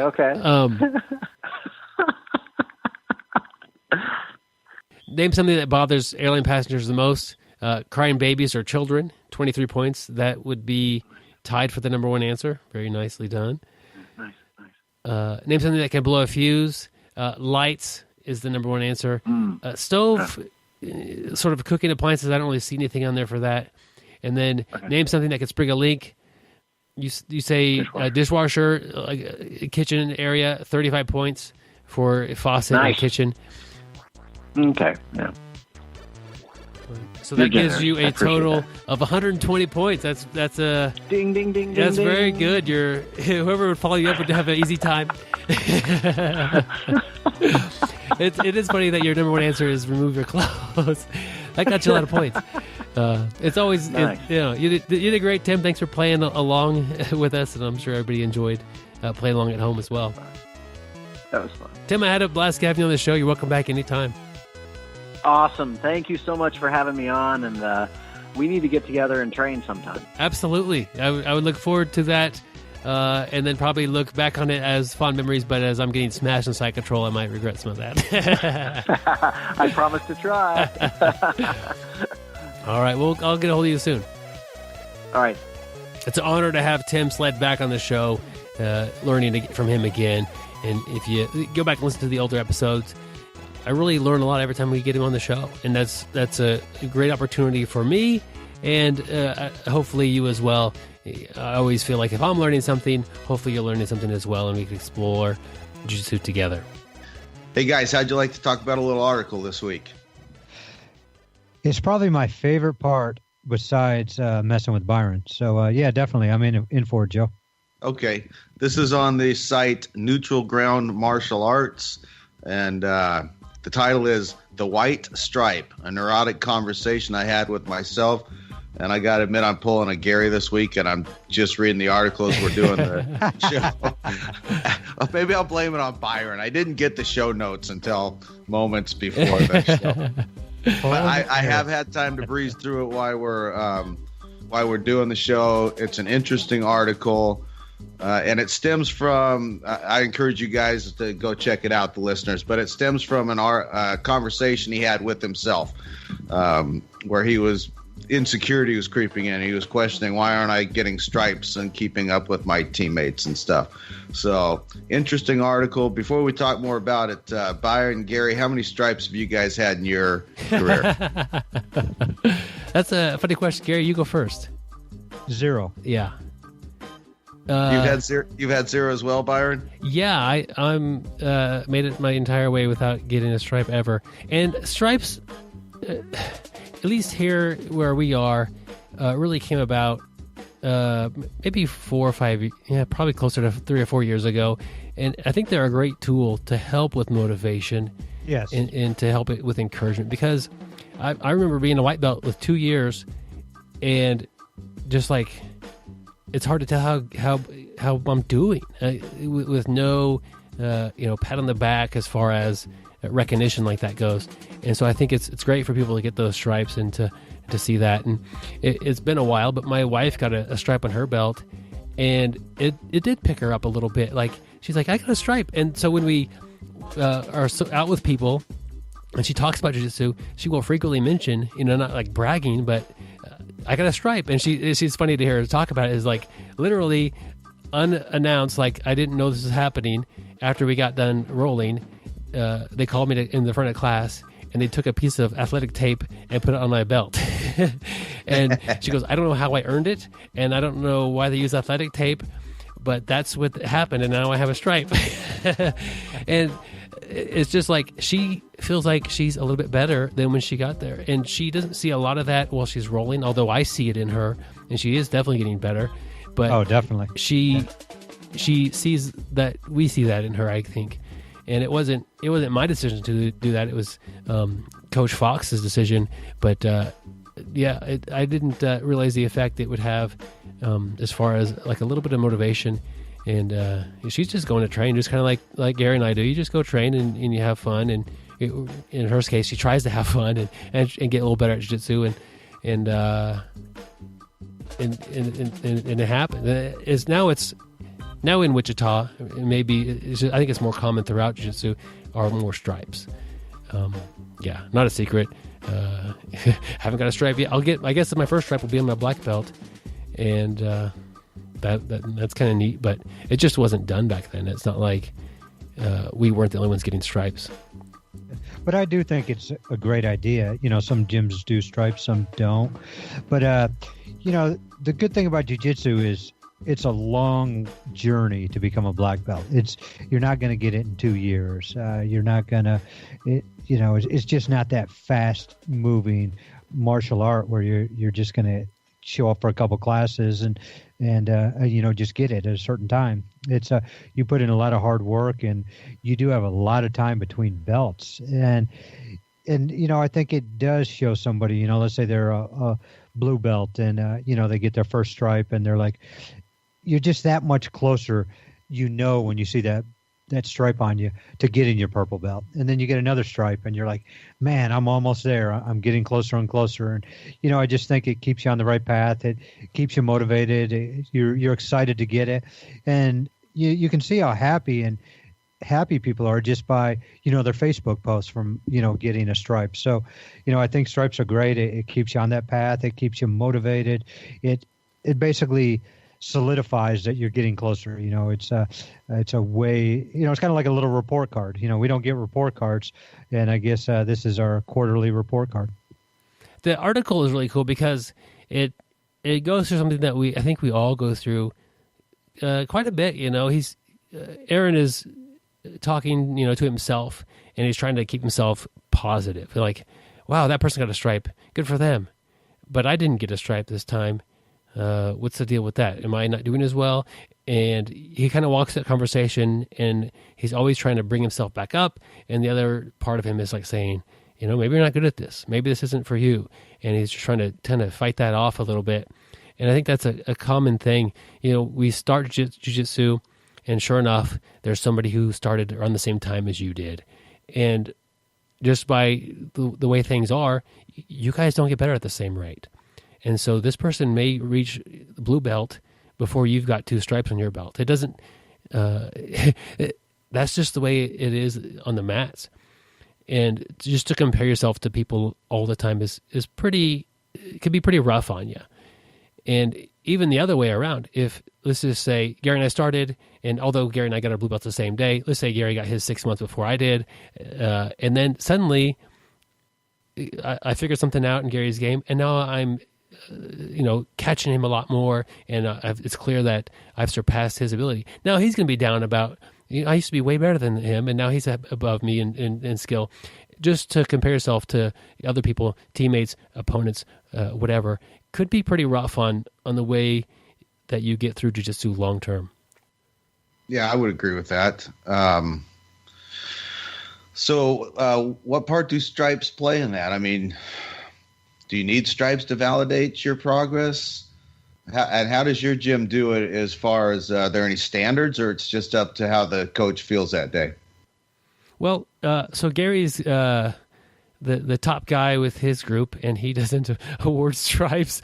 But at the gym where I'm training, I think he's just kind of, he'll recognize somebody's rolling really well, and kind of see, okay, where are they at compared to the other belts of their level, and okay, you know what, that person, it's been a while, and I think he's got some kind of a way to keep track of when the stripes were given. He and awarding a stripe. I don't know. That I think there's definitely a place for it. I think it's more a motivational thing over anything else. And I just urge people to not be same as when somebody gets a belt that you may question, like, oh, I get to have that person all the time and they get a belt higher than mine.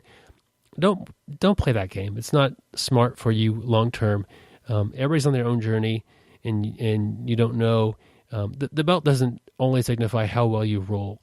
Sometimes he'll give a stripe. He's given some stripes to people who are coaching the kids' classes, and he'll just like say, this person's coaching ability has just blossomed, and now they're, they went from somebody who was teaching jiu-jitsu to somebody who is really motivating these kids and doing an awesome job of showing technique and the lifestyle, and he'll just give an award for that, like a stripe. I don't know if there's a set standard at where I'm at. Gary, what are your feelings on stripes and that sort of thing? Kind of like what I said before, I'm more of a no-gi guy, but I see the purpose of stripes. I think everybody's different. There's no two of us that are exactly the same. Some people are really, motivated for belts. Some people are just motivated for knowledge. Understand the belt will come. They don't care if it takes 4 years. Just like that guy, I hate to say it, I can't think of his name, but the BJJ over 40 guy that we had on, 13 years at a brown belt, and he's just 13 years at a brown belt. He's in no hurry to get it. He'll get it when he gets it. He's just thirsting for knowledge. It's going to happen. But some people do need that little bit of motivation, or like you were just talking about Becky, your wife there, Byron. She doesn't need the motivation to keep going, but look how much it meant to her. Like you're saying, she's telling it to complete strangers who probably have no clue what jiu-jitsu is. And I know she wears her belt around everywhere she goes just to show it to people. But yeah, who doesn't? Now that's got a stripe on it. Yeah, yeah. But I hear people for and against stripes, and to be honest, I don't mind stripes at all. I just think if it can keep somebody rolling and keep somebody happy and motivated, and there we go back talking about happy. We're always talking about being happy is going to keep us in the game, and if getting a stripe is going to keep you happy, and I just think it keeps you. I guess it keeps your hopes up for some people. They know that it's coming. That they're getting there. They're progressing, and sometimes you're in a really tough room, and everybody you're going against is just beating you up. Maybe you're a little bit older. You're not as fast or in as great a shape as these people, and it is going to keep you motivated. Knowing you're getting a stripe, your instructor sees that you're getting better, even though you're going against all these world champions all the time, and you can't see it yourself. So I think stripes definitely have a place in jiu-jitsu and help progress jiu-jitsu. Yeah, Gary, you briefly mentioned BJ. I think you're trying to mention Mike Bidwell, episode 203, BJJ After 40. Yeah. And he spent many years as a brown belt. And the coach was just like, you're not quite a black belt. And check out that episode if you are feeling frustrated about getting your progression the way you feel it should be. And he went through a heck of a journey. And he's now a black belt, but he had to get some things figured out before he got to it. But I just think that's awesome. He doesn't care. He didn't quit. He just kept plugging away. He just wants to get better. He just enjoyed it. I mean, you're not going to stick with it if you really cared about the belt that much. I know the belt means the world to him. He worked so hard for it. But for somebody to keep with it that long, you're just enjoying it. You're just having so much fun. You're gonna get there. But I don't know. I just think it's really motivating knowing how hard he worked. And, the belt didn't necessarily, the color of his belt wasn't validating him. He knew, he just kept training. He just kept going. He didn't care how long it was going to take. And to me, that guy's like a hero to me. I'm kind of that guy too. And I see that and I'm just like, man, I like that guy's fortitude. Joe, what do you think about the belt system and stripes? Belts and stripes in general? Well, I asked you guys how many stripes you've had. I'm a purple belt, and I've had 2 stripes. I got 2 on my blue belt that were awarded at the same time, and then a year later got my purple. I'm with you guys. I understand them. I see the value in it. To me, it's not a big deal. In fact, I spent a year and a half or 2 years doing pretty much exclusively no-gi, and I kind of enjoyed that about that time of my training, that you knew who was better just by their performance on the mat. I mean, we didn't have stripes or belts or anything, but there was a hierarchy and everybody knew where everybody else stood. And I kind of liked that. Yeah, definitely. Yeah, it's a fun article to kind of think about that. I think we all go through those thoughts, and he really stresses being patient and trying to notice your own small improvements. And he compares that to golf and how frustrating golf could be. And when you start to get good at it, it starts to get very frustrating because you realize how you're not actually that good at it yet. And it's a good comparison. I've never really compared jiu-jitsu to golf because I don't really know anything about golf, but he makes a good comparison with that. I like his comparison. He talked about running a marathon, and from reading this article, I think Aaron's a white belt, but he's very intelligent. Understands the game, and what I really liked what he was talking about with the marathon, he's like saying jiu-jitsu is going to be a long journey. It would be like running a marathon and getting mad that you're not the first person to reach the 1 mile mark. Just need to be patient and keep working at it. And to be honest, I think that's one of the best things I've read. That's incredible advice right there for somebody starting it. And not even just starting, somebody who's been doing it for years. It's a long journey. Who cares who gets the blue belt first or who gets the stripe first? It's going to be a long journey. Just be patient. Just keep working at it. You're going to get there. Just have fun. We go back to that. Have fun. Keep at it. Be consistent, and everything will fall into place. Yeah, I really like that line about not being too worried about what's happening at the 1 mile mark when you're running a marathon. I'm going to borrow that. I like that. Yeah. I think that's one of the best things I've read. And you think about all 3 of us. We've been training, all of us, for good long time. We got many years between us, and we're still nowhere near the end of our journey. That journey just keeps going. I'm learning new stuff every day. I know Joe is. I know Byron is. It doesn't matter what belt color you are, how many years you've got in it. We're always, keeping our eyes and ears open and learning stuff. Here we go. We'll put a link to the article on the show notes, and check it out. It's a lot of fun. There's a lot of cool articles on that WisconsinBJJ.com site. Yeah, I'd like to thank Aaron. Like I said, I really thought this is a great article, and especially somebody who's, hasn't been training very long. Definitely read this article. It'll get you in the right place. Great article, Aaron. I was talking with one of our Patreon supporters, which we'll get into how that works a little bit later, but he was just telling me how it's a fun show. He enjoys listening to the podcast, talking about jiu-jitsu, and just the conversations that we have on the show. And I really enjoyed hearing that from him. And if you have fun listening to the show, the odds are your friends will as well. Let them know. That's the easiest way to help build the podcast, is to literally tell people who who you think would enjoy the show about the show. And pretty easy to do. Not everybody really listens to podcasts. You could kind of introduce them to that concept as well. But tell your friends about the BJJ Brick podcast, and that it's free for everybody. And we'd enjoy getting your friends to listen to us as well. Yeah, follow us on social media. We're pretty active on Facebook. That's an easy way to tell your friends, too. If you see something on the Facebook page that you like, go ahead and share it. When the new episodes come out, go ahead and share them on Facebook. An easy way to spread the word. Byron's got a lot going on our YouTube channel. Make sure and check that out. A few product reviews and some question and answer. So, make sure and follow us on social media. Yeah, and going back to social media, Joe was talking about our Facebook page, share something on it. Joe has definitely done a great job with our Facebook page. Joe, I know you're always putting stuff on there, quotes, articles, this and that, and getting people talking. So definitely, thank you, Joe, and for all of our listeners and everything. Check out our Facebook page. Joe does a lot there and puts a lot of stuff on there. It's really awesome. And like Joe was saying, Byron's got a lot of good stuff there on YouTube. So check it out. Tell your friends, and also don't forget our app. We have a BJJ Brick app. It's the easiest way to make sure you listen each and every week. I briefly mentioned Patreon. If you enjoy the show and want to help us out and support us, check out the Patreon link. Basically, Patreon's a website that helps people produce content like this, a weekly show, and lets you pledge, let's just say $1 per episode, and at the end of the month, it your pledge will go through, and it just really has been a tremendous help in growing the show.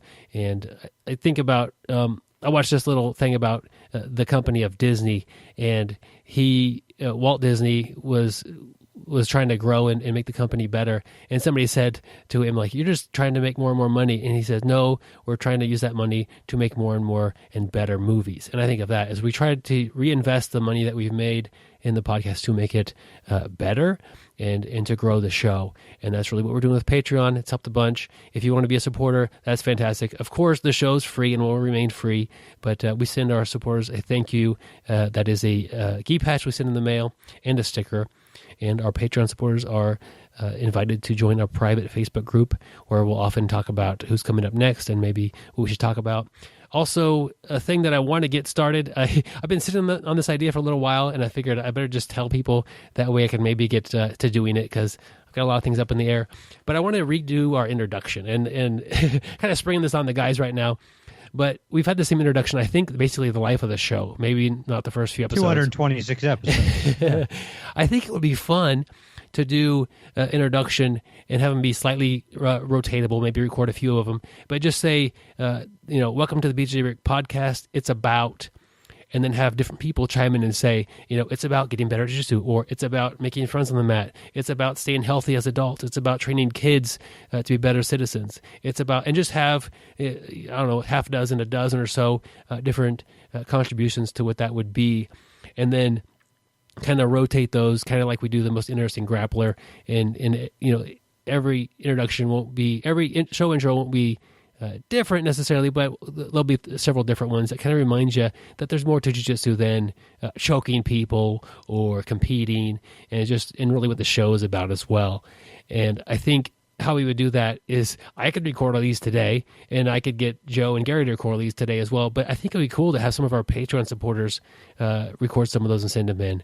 So Patreon supporters, if you want to take part in the up and coming introduction that we would like to do for the show, send me an email, bjjbrick@gmail.com, and we'll record your little audio clip, and maybe probably a couple of them to make it worth your while, and you would be on the show, every other week or so, probably just saying it's about, and then fill in the blank. And I think it would be fun to have a variety of those, and just kind of introduce the people, because it's the first thing people hear when they hear the show.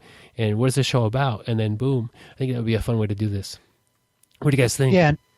I think it's a great idea, and plus it's also a great way to pick up chicks. If you were the one guy, on there, you could say, hey, listen to me on this podcast. Get your foot in the door, literally. Oh, Gary, you made that weird immediately. That's what I'm here for. Yep, I got no comeback for that one. But I think it was just making the show more community based and getting members of the community involved in parts of the show. And that, I can't thank our Patreon supporters enough. We've got a dozen or so on there, and I'd be honored to have you guys hop on and be part of the introduction of the show. Yeah, I definitely that's think a good idea. Yeah, I think it's a great idea. I would, if I was listening to a show each and every week, I think that'd be cool. I'd jump at the opportunity just to, be a part of the show. I think that'd be neat. Speaking about jumping on the opportunity, Gary and Joe have been collaborating and working on an audiobook that they're trying to produce, and they just haven't quite got all of the laces tied on the shoes and everything figured out yet. But the title of their audiobook that they're working on, and it's been a while since we've done this segment, so I'll introduce the segment, I guess. I'm going to throw out a random title to these gentlemen, and they're going to talk about what this audiobook is about, and they don't have any idea what's coming on. But this time, Gary is not alone. He's got Joe, and they could maybe bounce some ideas off each other. Yeah, me and Joe, we're a good team. We got each other's back, literally. Now, we have each other's back? Literally? Yeah, I guess that wouldn't happen. Not at the same time, I guess. Yeah. The title of your audiobook, talking about jumping, is Hop On Pop, Tapping Out the Older Grappler. And it's weird, it's kind of written from a older grappler's perspective, but maybe helping them figure out how to attack what the authors are all about. I don't know, Gary. I don't know, Joe. What is this Hop On Pop? I guess I just made this up just right now, but you talk about jumping on an opportunity or jumping on something. So Hop On Pop rhymes. What's this audiobook about, and why are you guys betraying the older grapplers in the community and helping the younger ones out? We're actually not betraying anyone. This isn't going to go on the air, right? This is private conversation.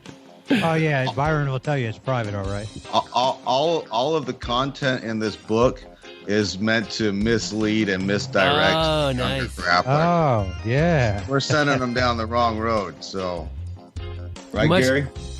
Yeah, that's what this whole episode has been about, since the very start. We want them to go down the wrong road, and they're going to get cocky. Us older guys, we're a little bit slower. We gas a little bit quicker, and we have gas a little bit faster. So what we're going to do is we're just going to, take them down the wrong road, and pretty soon they're going to be in major trouble. And then as soon as we're done, we're just going to slap hands and walk off the mat so they can't get it back.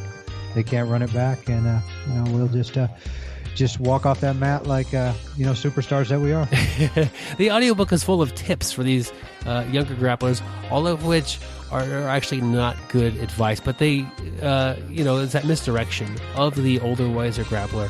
And so it seems like you're setting these younger grapplers back a step, but maybe could you share with us one of these tips that may seem good at beginning but is actually the completely wrong thing to do, and how you present that to these guys?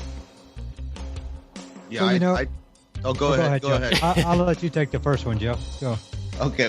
Well, I always tell them that when you get a Kimura grip or something locked on, you need to really hit that hard and fast as soon as you get it, and just take a deep breath and hold that sucker in and just muscle into that thing, and you'll get it eventually. Yeah, and that I think is chapter 3 in our audiobook. Chapter 4 is what we like to call giraffe neck. And what we do is, you look at the giraffes. There's a lot of time in the savannah that they're being chased by lions, but giraffes are tough. They don't go down easy to lions. So, but as you know, they have a long neck.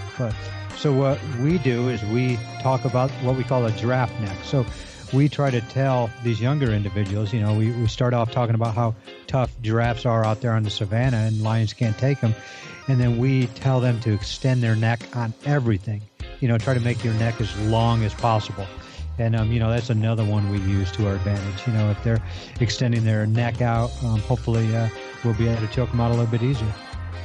Yeah, Gary says to the young guy, "It's no shame that I took your back. Hold your head high." Yeah. Yeah. And we have the appendix is just filled with sayings like that, stuff that, that is really definitely going to help our game out. We also have a lot of stuff like faking the injury. We're older. We're going to have a lot more injuries. Our stuff pops a lot quicker. So what we do is we pretend like we're hurt. We don't tap. We make weird faces, and they'll stop. And the minute they stop, we attack. It's, survival of the fittest, So we got to use every little thing possible. Well, that sounds like an amazing book. I think anybody could use this because you could either, as a younger person, get the book and be tricked by these guys and as far as their advice, or the older grapplers get the book and learn some of the tricks of the trade, because a lot of the younger grapplers aren't reading books anymore, and since this is coming out in just regular book format, they're not going to check it out. But the older person could pick up the tricks. Yeah, we wrote this on a typewriter. But, another good one that I didn't know about, Joe was telling me about, and I've used this now to my advantage 4 or 5 times. So you think about what's one of the things you see with an older grappler. They always come on the mat smelling like Bengay. We're always beat up. But what Joe does is we're not putting Bengay on our knees and on our elbows and our sore muscles. We're putting them on our hands and our forearms. Just slobbering it on. And what we do is we get that in your eyes. It's hard to win if you can't see. And ever since Joe taught me that, it's worked great. The only bad thing is I blinded 4 of my training partners, but most of them can see a little bit, so they'll still be able to function. Yeah, I like to do the soaking wet rash guard smother from north south. Oh. That's the best old man trick I know. Yeah, and what we call it in the book, we call it the waterboard. It's outlawed in some states, but we can use it in Texas and Kansas, so it's still good in those states. Good to go. Wow. Yeah, so definitely check it out. It's a great gift to give to your significant other or your training partner. Everybody could use this, and we're going to have it out, just before the holiday season. So make sure you get one for yourself, one for your neighbor, and one for your significant other, and 10 for your training partners. They'll really enjoy it. Wow. What a tremendous opportunity. We're going to get rich at this rate. We'll be able to buy a new Buick, right, Joe?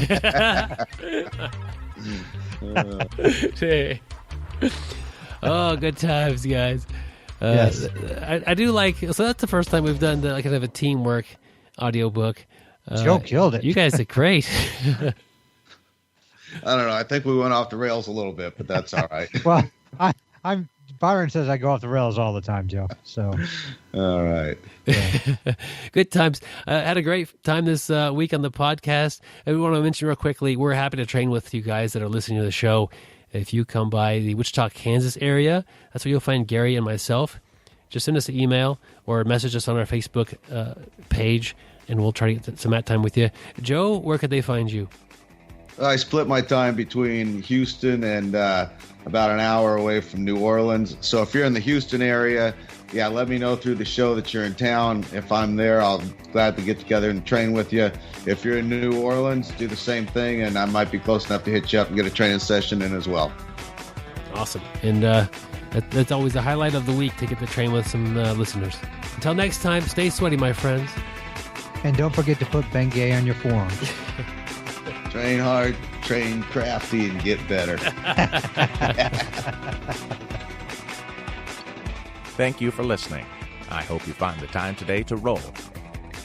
After all, the best way to get better at Brazilian Jiu-Jitsu is to do Brazilian Jiu-Jitsu.